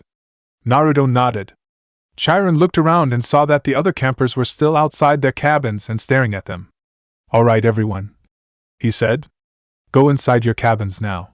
It is way past your curfew. Well, I guess I will see you in the morning, Chiron. Chiron smiled and trotted away. Naruto looked at Percy and said, Well, I guess I will see you tomorrow too. I'm still bummed out that we aren't roommates anymore. Well, it can't be helped. Percy took a look at door for a while and entered. I guess it's my turn, Naruto thought as he stared at the doors of the glowing cabin. Naruto thought that after Chiron ordered the campers to enter their cabins, they stopped staring at him. He noticed many campers were still looking out their windows to see if he would get vaporized or get turned into a jackalope. He sighed. Naruto, then, entered the cabin. The others watched with bated breath, waiting for something to happen. A few seconds later, silence permeated through the night. Nothing happened. The campers then called it a night. Inside the cabin, the first thing he noticed was the scent. He picked up the scent of the outdoors, just like the forests he loved to camp out in. It reminded him of the forests outside the Leaf Village. A smile crept up to his face. He looked around. The walls were painted dark green with silver vine-like designs going along the top and bottom of the walls. Painted along the walls were pictures of different animals from bears, deer, and wolves. Alongside the animals were the images of people wearing long hoods and cloaks and carrying bows and arrows. He saw that there were around 20 beds that had silver duvets and pillows covering them. Beside each bed was a set of drawers where the hunters could leave their equipment. "Where do I sleep?" He voiced out his thoughts. He definitely didn't want to sleep on the beds that a bunch of man-hating girls. At the moment he spoke up, a bright light shone in the backside of the cabin. When the light died down, a door formed on the back wall. "Whoa," Naruto said. He went straight for the door and opened it. When the door was opened, it revealed a room. The room contained a pair of cabinets on the left side of the room. Facing the cabinets, there was a big bed, more than big enough for him. Beside the bed, there was a nightstand with drawers and a lamp on top of it. On top of the bed, there was a ninja pouch that looked like his own. On the bed's headboard, there was a note stuck on it just like when he first came into this world. He went over and sat on the bed. He plucked the note from the head and read it. "Dear Naruto, I know you are surprised to find out that you are my son, but please know that despite my reputation, you are the exception. So do not think that I don't care about you. The main cabin is used by my hunters, so I had this part of the cabin specifically made for you. I know that if you stayed with my hunters, they would feel uncomfortable if they have to share with a boy. But you have every right to stay in this cabin as my hunters. However, I have been told that your apartment back in the elemental nations has always been a disaster. I just want to remind you that you should keep this room tidy. There will be cabin inspections every afternoon. Anyways, I heard you got a Minotaur horn after your battle with the Minotaur. I have provided you with a cabinet for you to place your spoils of war. Treat it like a trophy case. Also, I heard that you don't feel like using a sword as your weapon. In the pouch, you will see kunai just like those you use back at home. The difference is that these kunai are made with a combination of chakra metal and celestial bronze. These kunai are enchanted to return to the pouch after a few seconds so you don't have to worry about running out. Lastly, this is not the right time for us to meet. Just know that until the time we meet, look up to the sky at night. I will always be watching you under the shine of the moonlight. Love, Mom. P.S. Why don't you try using a bow and arrow? I am sure you have discovered that you have inherited marksmanship from me." Naruto smiled. He looked up and saw the trophy case his mother was talking about. He saw the Minotaur horn already in there and a tooth lying beside it. He figured it came from the hellhound he fought a while back. Beside the trophy case, there was a cabinet. Inside there was his old jumpsuit and a green flak jacket. There were also different clothes that hung beside it. He smiled and wiped a stray tear formed in his eye. Since he had been claimed, a voice was nagging him in his head. It had him thinking if his mother really wanted him since he knew his mother's reputation. But seeing this, the nagging voice was silenced. He knows that his mother loves him. Sitting on the bed, he let out a huge yawn. Definitely, the games he played today and the training he did in the morning were catching up to him. He was feeling tired. He took a shower and went to bed with a big smile on his face. Mount Olympus in the throne room. Sitting on head of the Olympian thrones was a man wearing a dark blue pinstriped suit with long dark gray hair and electric blue eyes. This is Zeus, god of the sky and king of the Olympians. He was definitely in a foul mood. He just learned that Poseidon too had broken his oath, and he was almost certain that the child has stolen his weapon. Also on his mind, there was Artemis' son. Despite the ancient laws, she still brought her son here into the world. Plus, he feared the beast that was sealed inside of him. He was paranoid that the boy with the help of the beast had enough power to challenge him. He could have smitten the boy the moment he was here in this world. But he didn't want to risk the beast rampaging in New York if he did. Also, he didn't want to anger his mother Artemis. Just then, another man entered the throne room. The man had black hair, a deep tan and sea-green eyes.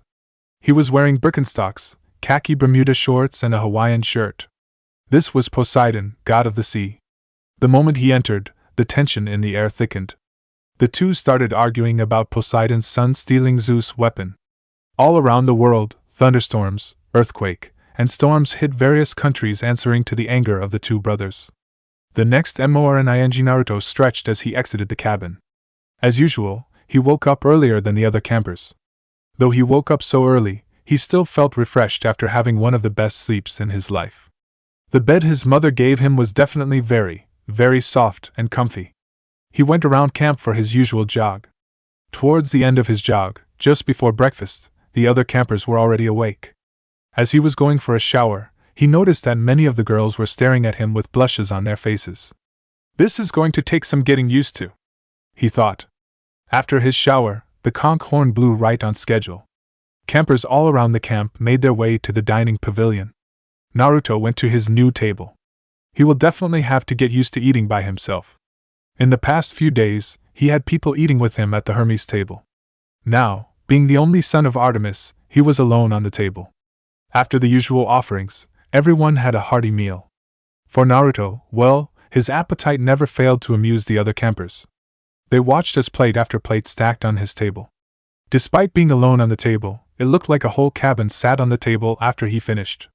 After breakfast, he caught up to Percy. "It's sad that we have to spend breakfast alone," Naruto said to his friend. "Yeah, just when I thought I was fitting in," Percy replied with a sad look on his face.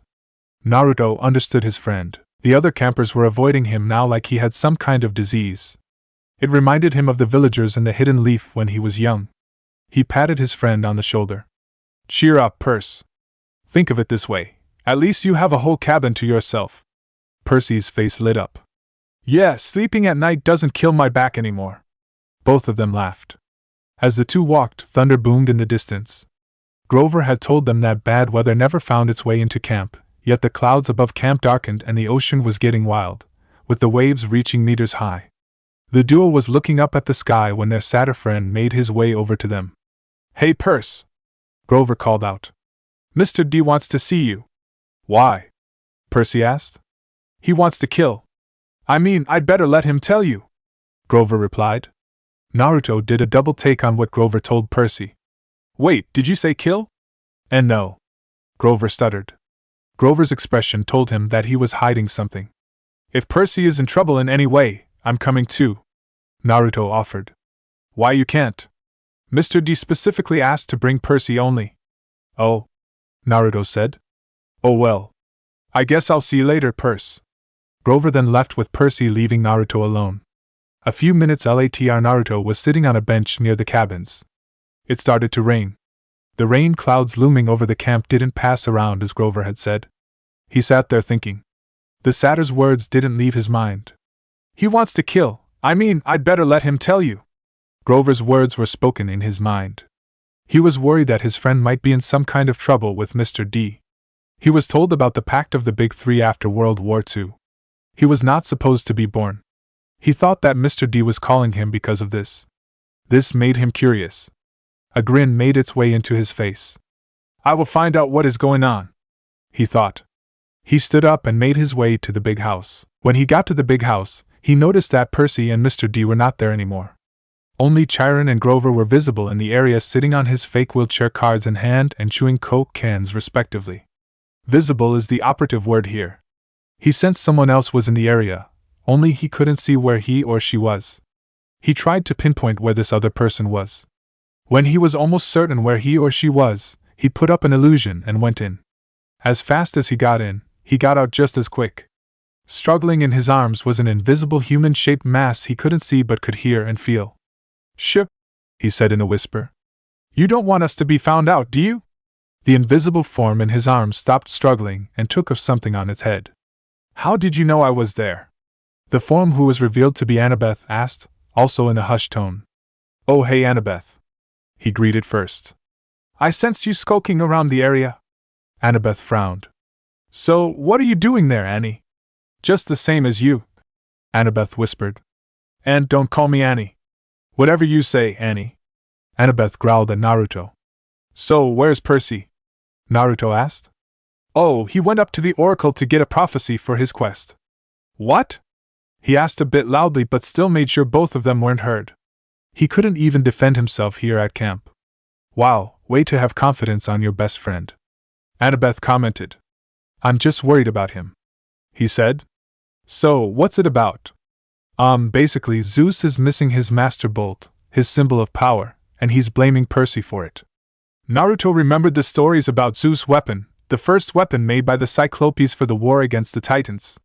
He remembered that Zeus used it to shear the top off Mount Etna and hurl Kronos from his throne.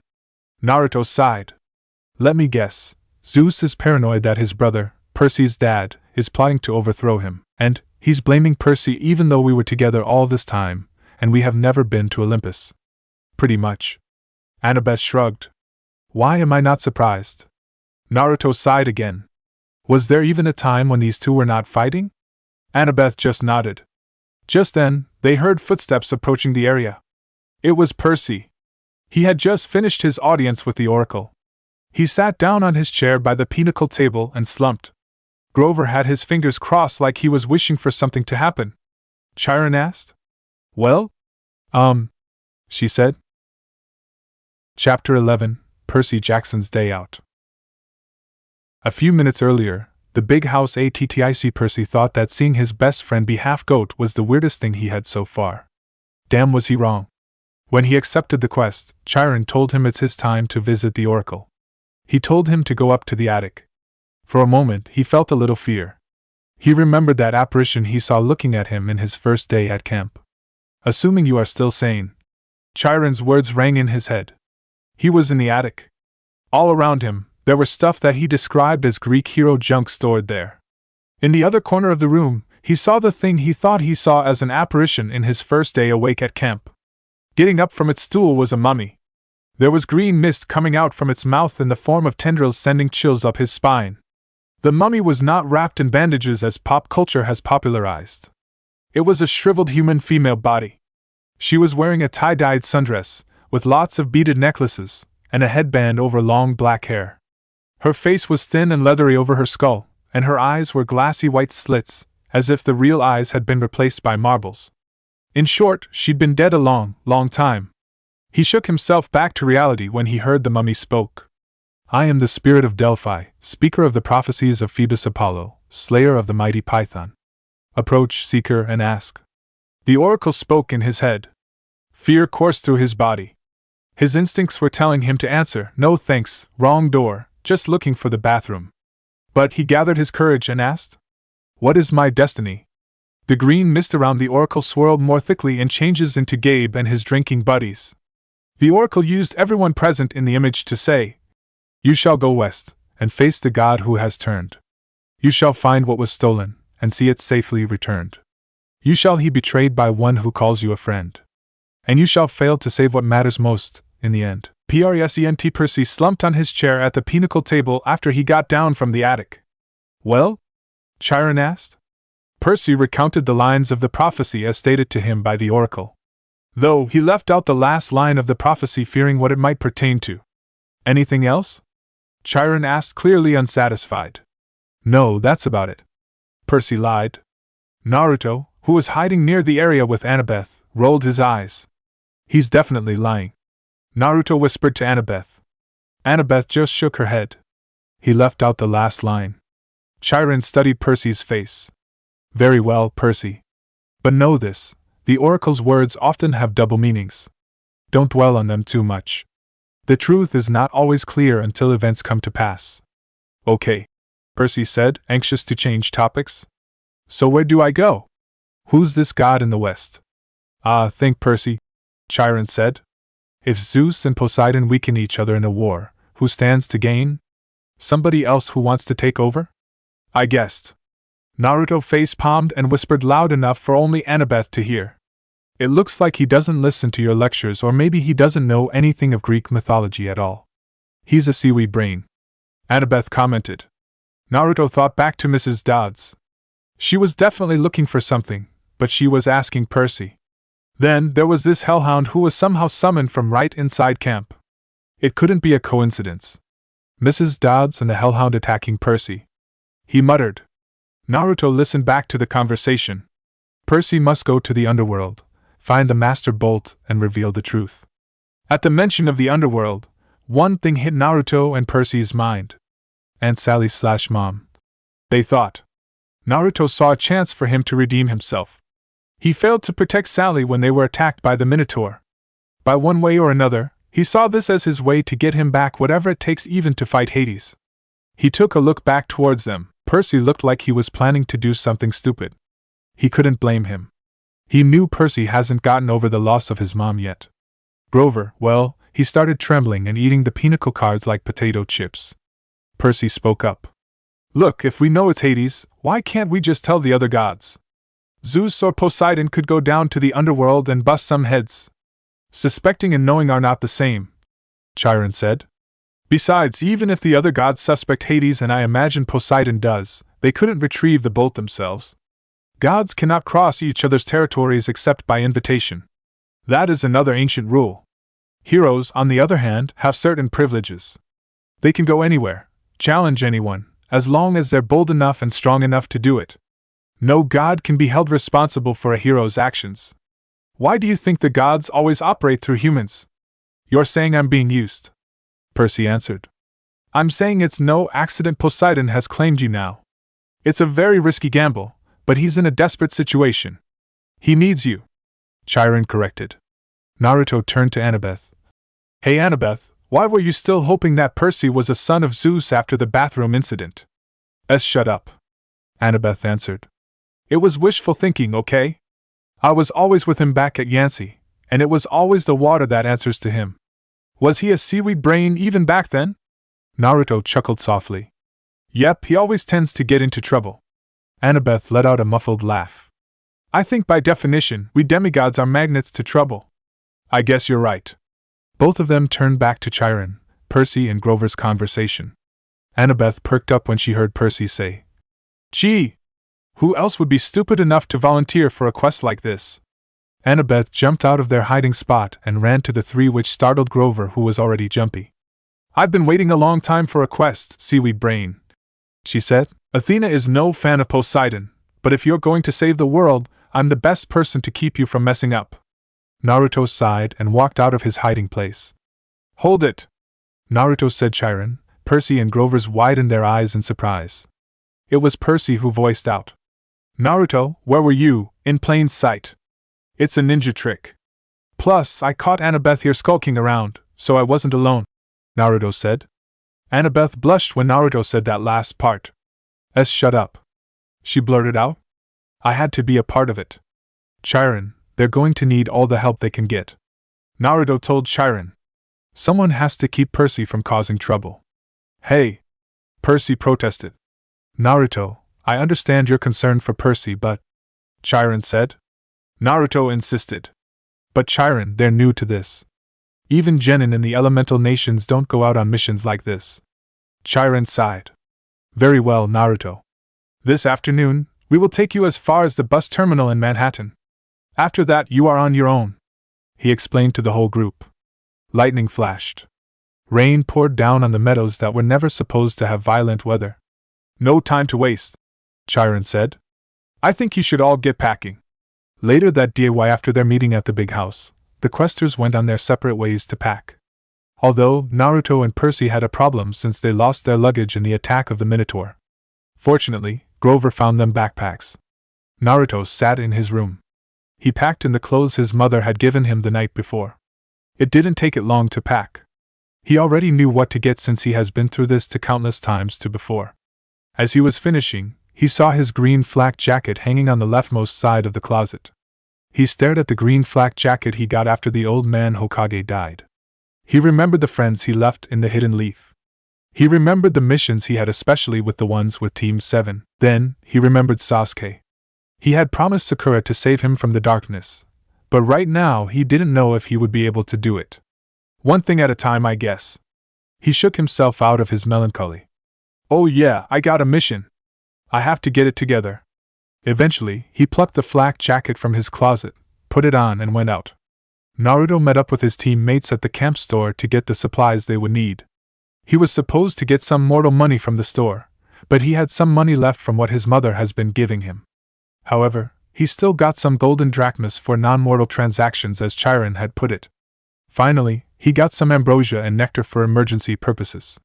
After that, they waved goodbye to the other campers, took one last look at the strawberry fields, the ocean, and the big house, then hiked up Half-Blood Hill to the tall pine tree. Chiron was waiting for them in his wheelchair. Next to him, there was a man who you could only describe as a surfer. He was wearing a chauffeur's uniform. According to Grover, the guy was the camp's head of security. Supposedly, he had eyes all over his body. His attire today covered his extra eyes, so those only on his hands, face, and neck were seen. "This is Argus," Chiron introduced. "He will drive you into the city and, well, keep an eye on things." "That was a horrible pun, Chiron," Naruto commented. Chiron shrugged. It was worth a try. Just then footsteps were heard approaching them. It was Luke who came running up the hill, carrying a pair of basketball shoes. "Hey!" he panted. "Glad I caught you." Annabeth hid behind Naruto. "Just wanted to say good luck," Luke told me. "And I thought, maybe you could use these." He handed Percy a pair of normal-looking basketball shoes. Well, they thought it was normal, until Luke shouted, "Maya!" White birds' wings sprouted out of the heels, startling Percy so much that he dropped them. The shoes flapped around on the ground until the wings folded up and disappeared. "Awesome!" Grover said. "Cool!" Naruto chimed in. "They remind me of the sandals your dad wears in the pictures." "Yeah, they're a gift of Dad," Luke explained. "They served me well when I was on a quest." His expression turned sad. "Of course, I don't use them much these days." Percy was speechless. Not only did Luke come and say goodbye to him and the group, but he also came and gave him a magic item. "Hey man," Percy said. "Thanks." "Listen, Percy." Luke looked uncomfortable. "A lot of hopes are riding on you. So just kill some monsters for me, okay?" He turned to Naruto. "And Naruto, keep an eye on Percy for me, will ya?" He shook Naruto and Percy's hands. He patted Grover's head between his horns, and then called out to Annabeth to come out from hiding to give her a hug. She looked like she might pass out. After Luke was gone, Percy commented, "You're hyperventilating." "I am not," Annabeth protested. Percy realized something. "You let him capture the flag instead of you, didn't you? That definitely pulled a string." "Oh, why do I want to go anywhere with you, Percy?" she said as she stomped down other side of the hill, where a white SUV waited on the shoulder of the road. Argus followed, jingling his car keys. Percy picked up the flying shoes and had a sudden bad feeling. He looked at Chiron. "I won't be able to use these, will I?" "Not unless you want to be deep-fried by the Lord of the Sky," Naruto told his friend. Percy looked at his friend with a frown on his face. "What?" "Just saying," Naruto said. Chiron shook his head. "Luke meant well, Percy. But taking to the air, that would not be wise for you."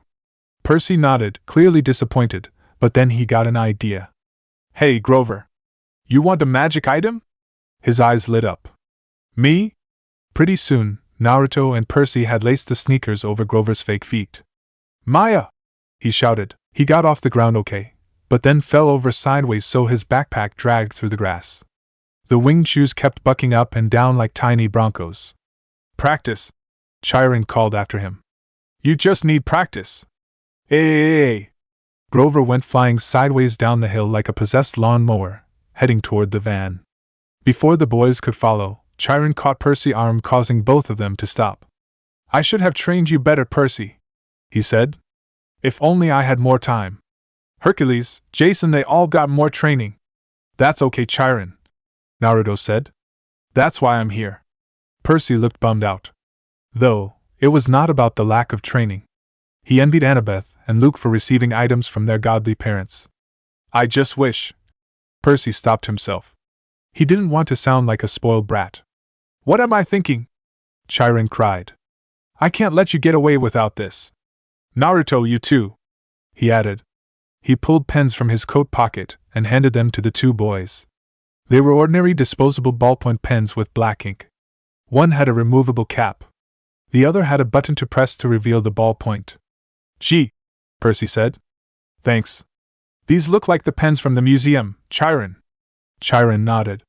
"Nice of you to notice, my boy." He first turned to Percy. "Percy, that's a gift from your father. I've kept it for years, not knowing you were who I was waiting for. But the prophecy is clear to me now. You are the one. Could this be?" he thought. He took off the cap, and the pen grew longer and heavier in his hand. In half a second, he was holding the same bronze sword he held in the museum. Of all the swords in camp, it was the first weapon that actually felt balanced in his hand. The sword has a long and tragic history that we need not go into, Chiron told me. Its name is Anaklusmos. Riptide, Percy translated as he studied his blade. Chiron nodded, then turned to Naruto. Naruto, that's a gift from your mother. You can imagine my surprise when I received them. I only know they were made for you. I was also told that there was a mix of chakra metal on the blade. The blonde pressed the button at the end of the pen. The pen elongated in his hand. The pen, then, became the same kunai he used to kill the Fury. Naruto examined the blade. He noticed there were markings on the hilt. Those markings, Chiron said. I don't understand them. They are definitely not Greek. They are seals, Naruto said. Unfortunately, I don't know what they are for. You will find out someday, Chiron said. Use them only for emergencies, Chiron said, and only against monsters. No hero should harm mortals unless absolutely necessary, of course, but Percy's sword wouldn't harm them. In your case, Naruto, the chakra metal on the blade would still injure them. What do you mean it wouldn't harm mortals? How could it not? Percy asked. Your blades are made of celestial bronze.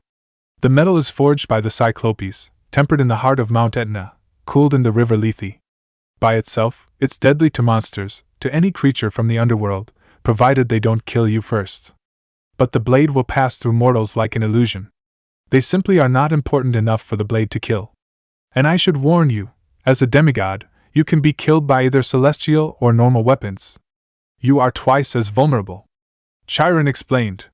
That sucks. Naruto complained. Good to know, Percy said. Percy, recap the pen. Naruto squeezed the hilt. The boys did as they were told, and the blades returned to their original pen forms. After that, Percy kept his pen in his pocket while Naruto stowed his pen away in his pouch. Percy looked nervous. You better not lose that magic item, Percy. Your pens back at Yancy never lasted more than 2 days. Naruto joked.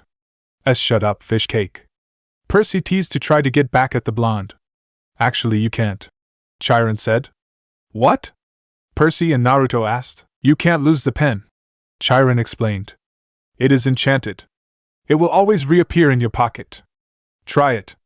Percy was unsure, but he threw his pen away anyway and watched it disappear in the grass. It may take a few moments, Chiron told Percy. Now check your pocket. He patted his pocket. His expression lightened when he felt the pen in his pocket. Awesome! Naruto praised. Okay, that's extremely cool, Percy admitted.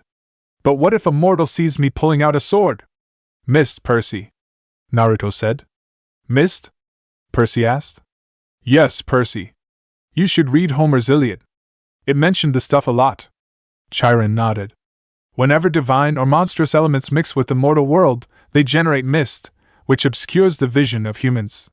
You will see things just as they are, being a half-blood, but humans will interpret things quite differently. Remarkable, really, the lengths to which humans will go to fit things into their version of reality. Percy felt he was ready for his quest, but he had one last question. He asked about the immortality of the gods and the times before their rule. Naruto and Chiron narrated the stories from the books explaining his questions. They also gave some advice to Percy for his quest. After their conversation, the boys made their way to SUV. Chiron raised his bow in salute to send off the quest-goers. MANHATTN 10 miles of driving passed, and they made it to the highway. Along the way, Percy made a comment about not having any monster attacks so far. This, of course, prompted an argument from the two which escalated to an argument about their godly parents. In the front seat, Argus smiled. He didn't say anything, but one blue eye on the back of his neck winked. By the time they got to Queens, traffic slowed them down. At sunset, they made it to Manhattan, but it started to rain. Argus dropped them down at the Greyhound station on the Upper East Side, not far from Sally and Gabe's apartment. Something caught Naruto and Percy's eyes. Taped to a mailbox was a soggy flyer with both of their pictures on it. Have you seen these boys? Percy and Naruto looked at each other with wide eyes. They seemed to be thinking of the same thing. Oh shit! Before any of their companions could see, Naruto ripped the flyer and burned with a simple fire jutsu. Argus unloaded their bags, made sure they got our bus tickets, and then drove away, the eye on the back of his hand opening to watch them as he pulled out of the parking lot. Percy was looking at their old apartment's direction. Grover caught him doing this, so he asked, You want to know why she married him, Percy? Percy stared at him. Were you reading my mind or something? Just your emotions. He shrugged. Guess I forgot to tell you satyrs can do that. About Percy, it has something to do with Percy's heritage, huh? Naruto asked, hearing Grover's earlier question. Your mom married Gabe for you, Grover told Percy. You guys call him smelly, but you've got no idea. The guy has this aura. Yuck. I can smell him from here. I can smell traces of him on you, and you haven't been near him for a week. Thanks, Percy said. Where's the nearest shower? I doubt the shower would work. Naruto chuckled drily. You should be grateful, Percy. Your stepfather smells so repulsively human he could mask the presence of any demigod. As soon as I took a whiff inside his Camaro, I knew Gabe has been covering your scent for years. If you hadn't lived with him every summer, you probably would have been found by monsters a long time ago. Your mom stayed with him to protect you. She was a smart lady. She must have loved you a lot to put up with that guy, if that makes you feel any better. She's just plain awesome, Naruto added. The rain kept coming down as the demigods were talking. Eventually they got restless, so they decided to play hacky sack with one of Grover's apples. Naruto got hungry, so he went to the nearest convenience store to get something to eat. Inside the store, Naruto got some food for his friends. As he was about to pay, he saw something that made him break into a mischievous grin. He added it to the stuff he bought and went to pay. So how do I send this? He thought. Naruto got back to his friends as soon as the game ended. Percy tossed the apple toward Grover and it got too close to his mouth. In one mega goat bite, our hacky sack disappeared, core, stem, and all. Grover blushed. He tried to apologize, but his friends were too busy cracking up. Naruto even blew out the soda in his mouth when he saw what Grover did. Finally the bus came. As the group stood in line to board, Grover started looking around, sniffing the air like he smelled his favorite school cafeteria delicacy, enchiladas. What is it? Percy asked. I don't know, he said tensely. Maybe it's nothing. Naruto sniffed the air too. Kinda smells like Mrs. Dodds or something. When Percy heard this, he started looking over his shoulder, as well paranoid of what might come. Plus, he wasn't too keen on meeting his old math teacher again. After a few minutes of waiting in line, they finally got on board the bus, and found seats at the back of the bus. Everyone stowed their bags, except for Naruto. After the incident with the Minotaur, he wasn't taking any chances. This time, even Annabeth got nervous as well. She was repeatedly slapping her New York Yankees cap on her knee. As the last passengers got on, Annabeth squeezed Naruto's hand. Naruto. An old lady had just boarded the bus. She wore a crumpled velvet dress, lace gloves, and a shapeless orange knit hat that shadowed her face, and she carried a big paisley purse. When she tilted her head up, her black eyes glittered. It was Mrs. Dodds, older, more withered, but definitely the same evil face. Percy scrunched down in his seat. Behind her came two more old ladies, one in a green hat, one in a purple hat. Otherwise they looked exactly like Mrs. Dodds' same gnarled hands, paisley handbags, wrinkled velvet dresses. Triplet demon grandmothers. You had to jinx it, huh, Percy? Naruto complained. Grover looked like he was about to faint when he saw them board the bus. They sat in the front row, right behind the driver. The two on the aisle crossed their legs over the walkway, making an X. It was casual enough, but it sent a clear message: nobody leaves. Looks like your math teacher is back, Annabeth said. The bus pulled out of the station and headed through the slick streets of Manhattan. She didn't stay dead long, Percy said, trying to keep his voice from quivering. I thought you said they could be dispelled for a lifetime. I said if you're lucky, Annabeth said. You're obviously not. All three of them. Grover managed to whimper. The immortals. It's okay, Annabeth said, obviously thinking hard. The Furies. The three worst monsters from the underworld. No problem.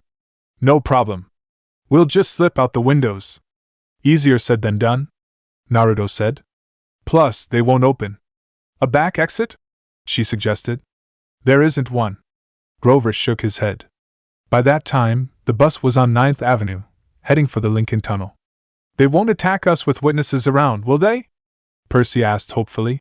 Mortals don't have good eyes, Annabeth reminded him. Their brains can only process what they see through the mist. They'll see three old ladies killing us, won't they? Percy said mournfully. Annabeth thought about it. Hard to say. But we can't count on mortals for help. Maybe an emergency exit in the roof.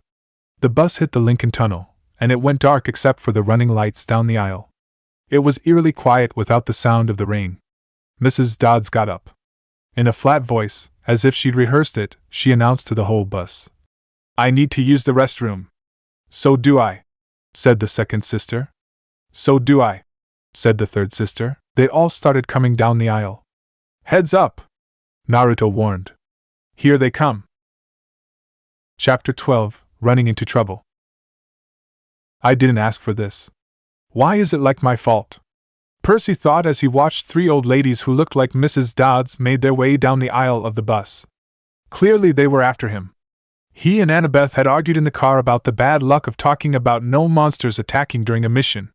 It made him rethink everything. Was it really my fault? He was broken out of his thoughts when Naruto spoke up. Heads up, Naruto said softly. Here they come. The bus was completely silent as the bus drove through the Lincoln Tunnel. I've got it, Annabeth exclaimed as she thought of an idea. Percy, take my hat. What? Percy asked. You're the one they want. Turn invisible and go up the aisle. Let them pass you. Maybe you can get to the front and get away. Annabeth explained. But you guys, Percy protested. He really didn't want to leave his friends behind. There's an outside chance they might not notice us, Annabeth said. You're a son of one of the big three. Your smell might be overpowering. Naruto studied his friend. His friend clearly didn't want to go with this plan. Hold it. He won't go with the plan, not when our lives are in danger. We don't have. Annabeth tried to argue. I know, Annabeth, but we have to do it this way, so Percy would go with it. Naruto quickly explained what he had in mind to the group. This time Percy was more willing to go with it. You got this, Grover said.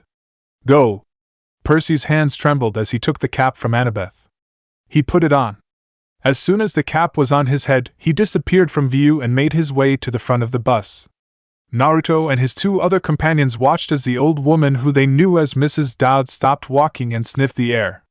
She looked at an empty seat like she sensed something there. Oh no, Annabeth said with a worried tone. She can still sense him. Naruto placed his hand on top of Annabeth's. It was a silent message that everything would be okay. Mrs. Dodds shrugged it off and continued walking to Naruto and his friends. This time, they began to slowly change into their true forms. Their faces were still the same, but their bodies had shriveled into leathery brown hag bodies with bats' wings and hands and feet like gargle claws. Their handbags had turned into fiery whips. The Furies surrounded the three, lashing their whips, hissing. Where is it? Where? The other people on the bus were screaming, cowering in their seats. He's not here, Annabeth yelled. He's gone. Why, yeah, Grover said, trying to act brave. You don't want any trouble, Naruto threatened. Annabeth drew her bronze knife. Naruto pulled out a kunai from the pouch on his leg. Grover grabbed a tin can from his snack bag and prepared to throw it. The Furies were about to lunge, when the bus swerved, causing the three Furies to smack into the side of the bus along with the other passengers. Hey! The driver yelled. Hey! Whoa! The driver was wrestling an unseen force for control of the steering wheel. The bus slammed against the side of the tunnel, grinding metal, and throwing sparks a mile behind them. The vehicle careened out of the Lincoln Tunnel and back into the rainstorm. People and monsters tossed around the bus, cars plowed aside like bowling pins.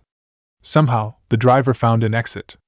They shot off the highway, through half a dozen traffic lights, and ended up barreling down one of those New Jersey rural roads. On the left, there were woods. On the right was the Hudson River. The driver seemed to be veering toward the river. Percy was at the driver's seat, still unseen by the passengers on the bus. Percy pulled the emergency brake, and the bus wailed and spun in a full circle, then crashed into the trees. Emergency lights from the bus flashed on, and the door flew open. The driver and the passengers were all scared now. The driver was the first one to run out of the bus, followed by the passengers. Percy had to step into the driver's seat, so he won't be run over. Unfortunately for our heroes, the Furies were already beginning to regain their balance. Before anyone could react, Naruto lunged at the Furies and plunged his kunai on the Fury who they knew as Mrs. Dodds. The monster exploded into golden dust. The two remaining Furies saw what happened, and they snarled. They were eyeing Naruto, preparing to attack him for what he did to their sister. They must have realized that attacking the blonde was unwise. Instead, they turned around to face Grover and Annabeth brandishing their whips ready to attack. Just then, Percy took off Annabeth's invisibility cap and yelled, "Hey!" That got the Furies' attention. The monsters turned, baring their yellow fangs at Percy. They stalked up the aisle, flicking her whip. Every time she did, red flames danced along the barbed leather. "Percy Jackson," Mrs. Dodd said in an accent that was definitely from somewhere farther south than Georgia. "You have offended the gods. You shall die." "I liked you better as a math teacher," Percy retorted. She growled. Annabeth and Grover moved up behind the Furies cautiously, looking for an opening. Percy took the ballpoint pen out of his pocket and uncapped it. Riptide elongated into a shimmering double-edged sword. The Furies hesitated. "Submit now," one of the Furies hissed. "And you will not suffer eternal torment." "Nice try," Percy told her. The other Fury raised her whip and lashed it towards Percy's sword hand. Her companion dove at Percy. Percy yelled in pain. He felt like his hand was wrapped in molten lead, but he managed not to drop his sword. "Ow!" he yelled. "Ow! Hot! Hot!" Naruto kicked the lunging Fury towards Annabeth and Grover. "Take care of her!" he yelled. Annabeth jumped on the Fury's back. The Fury kicked, clawed, hissed and bit, trying to shake her off, but she held on, though she dropped her dagger. Grover was in the corner of the bus chucking tin cans at the Fury she was riding. Some of the cans were occasionally hitting Annabeth, slowly getting on her nerve. Annabeth smacked the Fury on the head, and then yelled, "Grover! My knife!" "Gee, got it!" Grover said, shaking the fear out of his system. Grover dropped down to the ground trying to find the knife. He tried looking under the chairs, under some of the rubble. He found it. "Annabeth, I found it!" Grover yelled. "Throw it!" she yelled back. Grover threw the knife towards Annabeth. The younger blonde smacked the Fury again and caught the knife, plunging it on its neck. The Fury exploded into golden dust. On Naruto and Percy's end, the blonde sliced through the whip, tying up Percy's hand. Percy reeled for a moment, nursing his hand. The Fury growled. "Zeus will destroy you," she promised. "Hades will have your soul. Bracchus mes vesemini," Percy yelled. Naruto understood this somehow. He tried so hard to stifle his laughter, but failed miserably. "What the hell was that, Percy?" Percy's face reddened. "Shut up! That came out wrong." Seeing this as an opening, the Fury attacked Percy. Naruto's expression changed when he saw this, but immediately changed again when he saw him handling the situation. Fortunately, Percy managed to sidestep and smack the Fury with the hilt of his sword. Percy charged the monster, giving it no time to recover.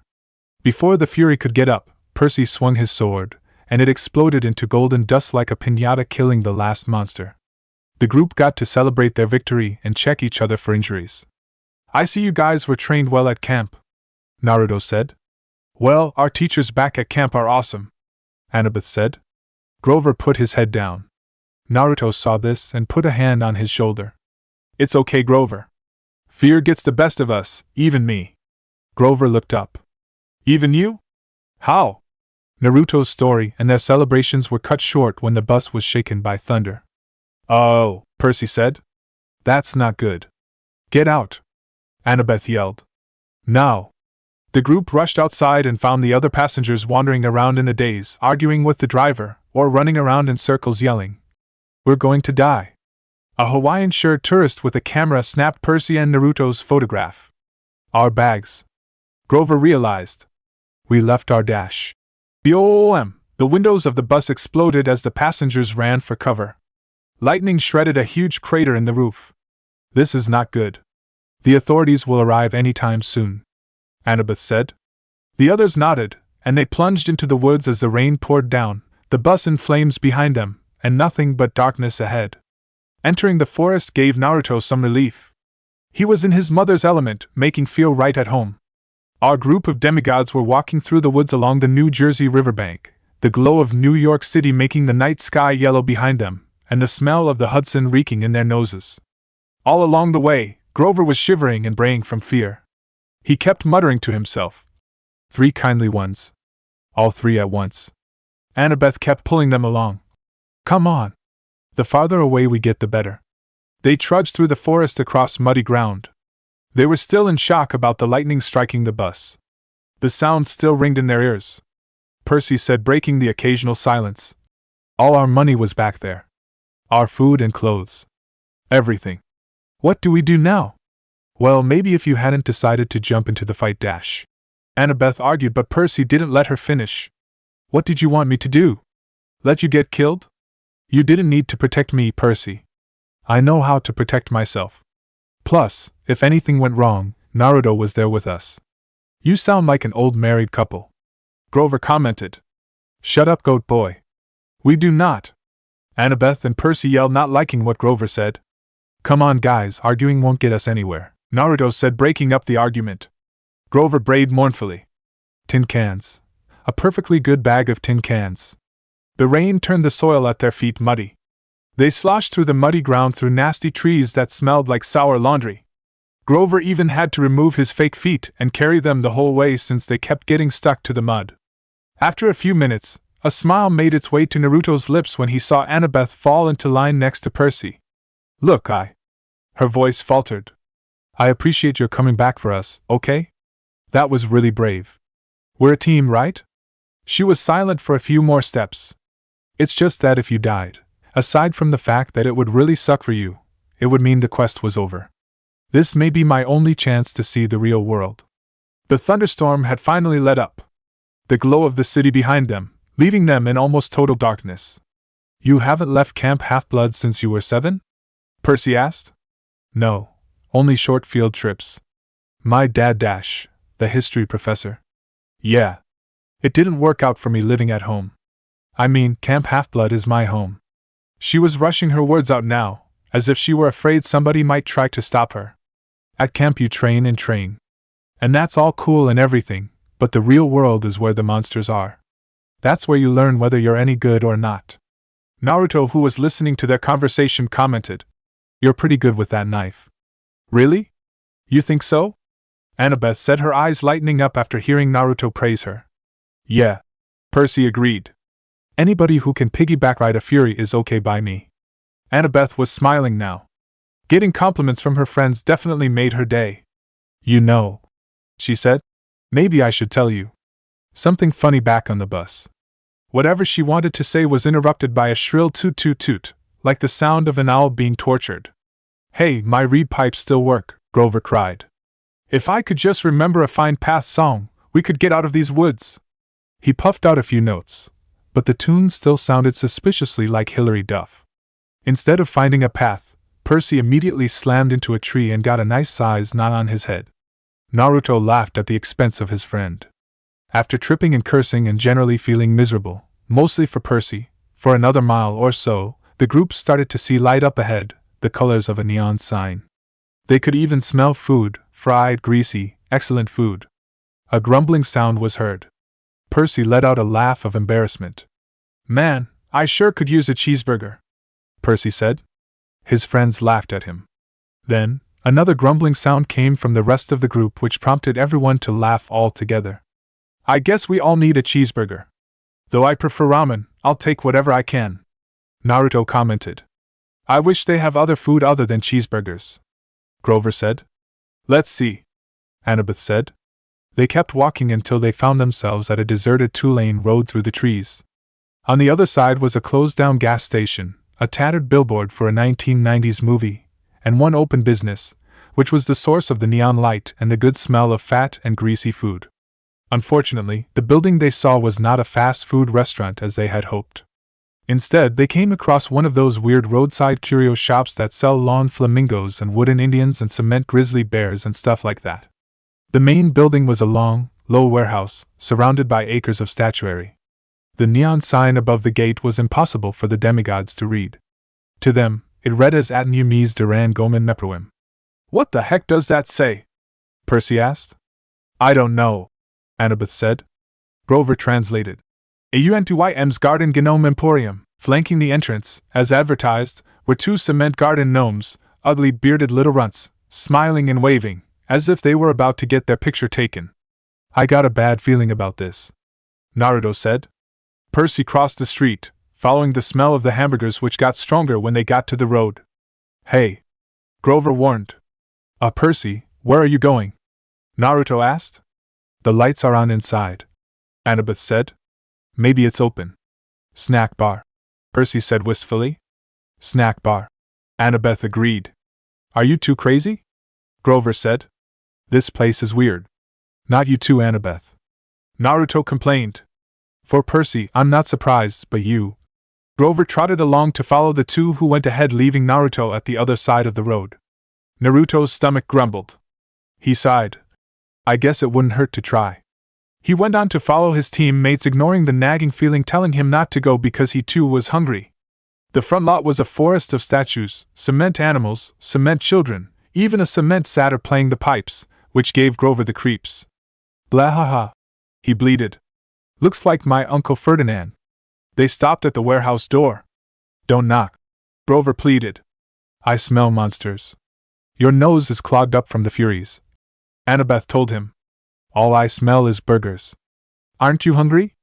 Meat, he said scornfully. I'm a vegetarian. You eat cheese enchiladas and aluminum cans. Percy reminded him. Those are vegetables. Come on. Let's leave. These statues are looking at me. Naruto sniffed the air as well. Why does it smell like the reptile section of the zoo? Nonsense, Percy said. It's just burgers in there. The two younger demigods ignored Grover's plea. Naruto, once again, shrugged it off. Clearly, his hunger was clouding his normally on-point judgment. Why? Grover complained. Even Naruto is. They were about knock when the door creaked open, and standing in front of the group was what they assumed was a tall Middle Eastern woman. She wore a long black gown that covered everything but her hands, and her head was completely veiled. Her eyes glinted behind a curtain of black gauze. Her coffee-colored hands looked old, but well manicured and elegant. She might have been a grandmother who had once been a beautiful lady in her younger years. Her accent sounded vaguely Middle Eastern, too. She said, Children, it is too late to be out all alone. Where are your parents? They're, Annabeth started to say. We're orphans, Percy managed to blurt out. Orphans? The woman said. The words sounded alien in her mouth. But, my dears! Surely not. We got separated from our caravan, Percy said. Our circus caravan. The ringmaster told us to meet him at the gas station if we got lost, but he may have forgotten, or maybe he meant a different gas station. Anyway, we're lost. Is that food I smell? Annabeth looked at Naruto. Clearly, she was not happy at Percy's alibi. Naruto just mouthed, just go with it, as he held his growling stomach. Annabeth just face-palmed. Oh, my dears, the woman said. You must come in, poor children. I am Auntie M. Go straight through to the back of the warehouse, please. There is a dining area. The four thanked her and went inside. Annabeth walked beside Percy and muttered, Circus caravan? Seriously? Always have a strategy, right? Percy said. She rolled her eyes at Percy. Your head is full of kelp. The warehouse was filled with more statues, people in all different poses, wearing all different outfits and with different expressions on their faces. Some of the statues had a scared look on their faces, which was off-putting to the group to say the least. But those statues were the least of the demigods' worries. All they were thinking now was the hunger they were feeling. Only Grover was not mesmerized by the smell of the food because he didn't eat meat. Instead, he was whimpering to himself, clearly scared. Eventually, they made it to the back of the warehouse, which housed a fast food counter with a grill, a soda fountain, a pretzel heater, and a nacho cheese dispenser. Everything you could want, plus a few steel picnic tables out front. Please sit down, Auntie M said. Awesome, Percy said. Grover said reluctantly. We don't have any money, ma'am. Before Percy could jab him in the ribs, Auntie M said. No, children. No money. This is a special case, yes? It is my treat for such nice orphans. Naruto's stomach seemed to growl even louder. Hee, sorry, he said. Auntie M smiled. You stay put, children. This will only take a while. Thank you, ma'am, Annabeth said. Auntie M stiffened, as if Annabeth had done something wrong, but then the old woman relaxed just as quickly. Quite all right, Annabeth, she said. You have such beautiful gray eyes, child. Auntie M disappeared behind the snack counter and started cooking. Before the group of demigods knew it, she'd brought them plastic trays heaped with double cheeseburgers, vanilla shakes, and XXL servings of French fries. Percy was halfway through his burger before he remembered to breathe. Naruto was just finishing his second burger and about to start on his third burger, while eating his fries 3 at a time. Annabeth slurped her shake. Grover picked at the fries and eyed the tray's waxed paper liner as if he might go for that too, but he still looked too nervous to eat. Just then, Naruto and Grover looked at each other when their ears picked up on a sound they weren't expecting to hear. "What's that hissing noise?" It was Grover who asked. Percy tried to listen into what Grover was talking about, but to no avail. Annabeth just shook her head. "Hissing?" Auntie M asked. "Perhaps you hear the deep fryer oil." "You have keen ears, Grover. I take vitamins for my ears." "That's admirable," she said. "But please relax." Naruto was halfway through his third burger when he realized that first, Auntie M somehow knew Annabeth's and Grover's names, and secondly, he never saw her remove her headdress ever since, even when she was cooking. He also noticed that she was watching them eat with her fingers interlaced. It definitely unnerved him. So, to decrease his uncomfortable feeling of being watched, he tried to make small talk. "So you sell gnomes?" Naruto said, trying to sound interested. "Oh yes," Auntie M said. "And animals. And people. Anything for the garden. Custom orders. Statuary is very popular, you know." "A lot of business on this road?" "Not so much, no. Since the highway was built, most cars, they do not go this way now. I must cherish every customer I get." Percy's expression changed. He was having an unsettling feeling that someone was watching him. He turned. Instead of seeing someone watching, he saw a statue of a young girl holding an Easter basket. The detail was incredible, much better than you see in most garden statues. But something was wrong with her face. It looked as if she were startled or even terrified. "Ah," Auntie M said sadly. "You notice some of my creations do not turn out well. They are marred. They do not sell. The face is the hardest to get right. Always the face." "You make these statues yourself?" Percy asked. "Oh yes. I have some help actually, from my 2 sisters. We are inseparable, you know," she explained. Annabeth had stopped eating. She sat forward and said, "2 sisters?" Yes. We stayed together ever since that accident." "It's a terrible story, not one for children, really," Auntie M said. "You see, Annabeth, a bad woman was jealous of me, long ago, when I was young. I had a boyfriend, you know, and this bad woman was determined to break us apart. My sisters stayed by my side defending me. Unfortunately, they too shared my bad fortune." Percy wasn't sure what she meant, but he felt bad for her. His eyelids kept getting heavier, his full stomach making him sleepy. Poor old lady. Who would want to hurt somebody so nice? He mumbled. "Percy?" Annabeth was shaking Percy to get his attention. "Maybe we should go. I mean, the ringmaster will be waiting." Naruto was sipping on his shake now. Now that he had his fill, he was starting to get back to his normal self. Around that time, he heard the hissing sound again, much louder this time. He took a look at Grover and saw that he picked it up too. He gave him a look to drop it and that they'd figure it out. This just made Grover even more nervous. He started eating the wax paper off the tray. Hearing the hissing sound again definitely did not help, nor did Naruto's expression telling him to drop it.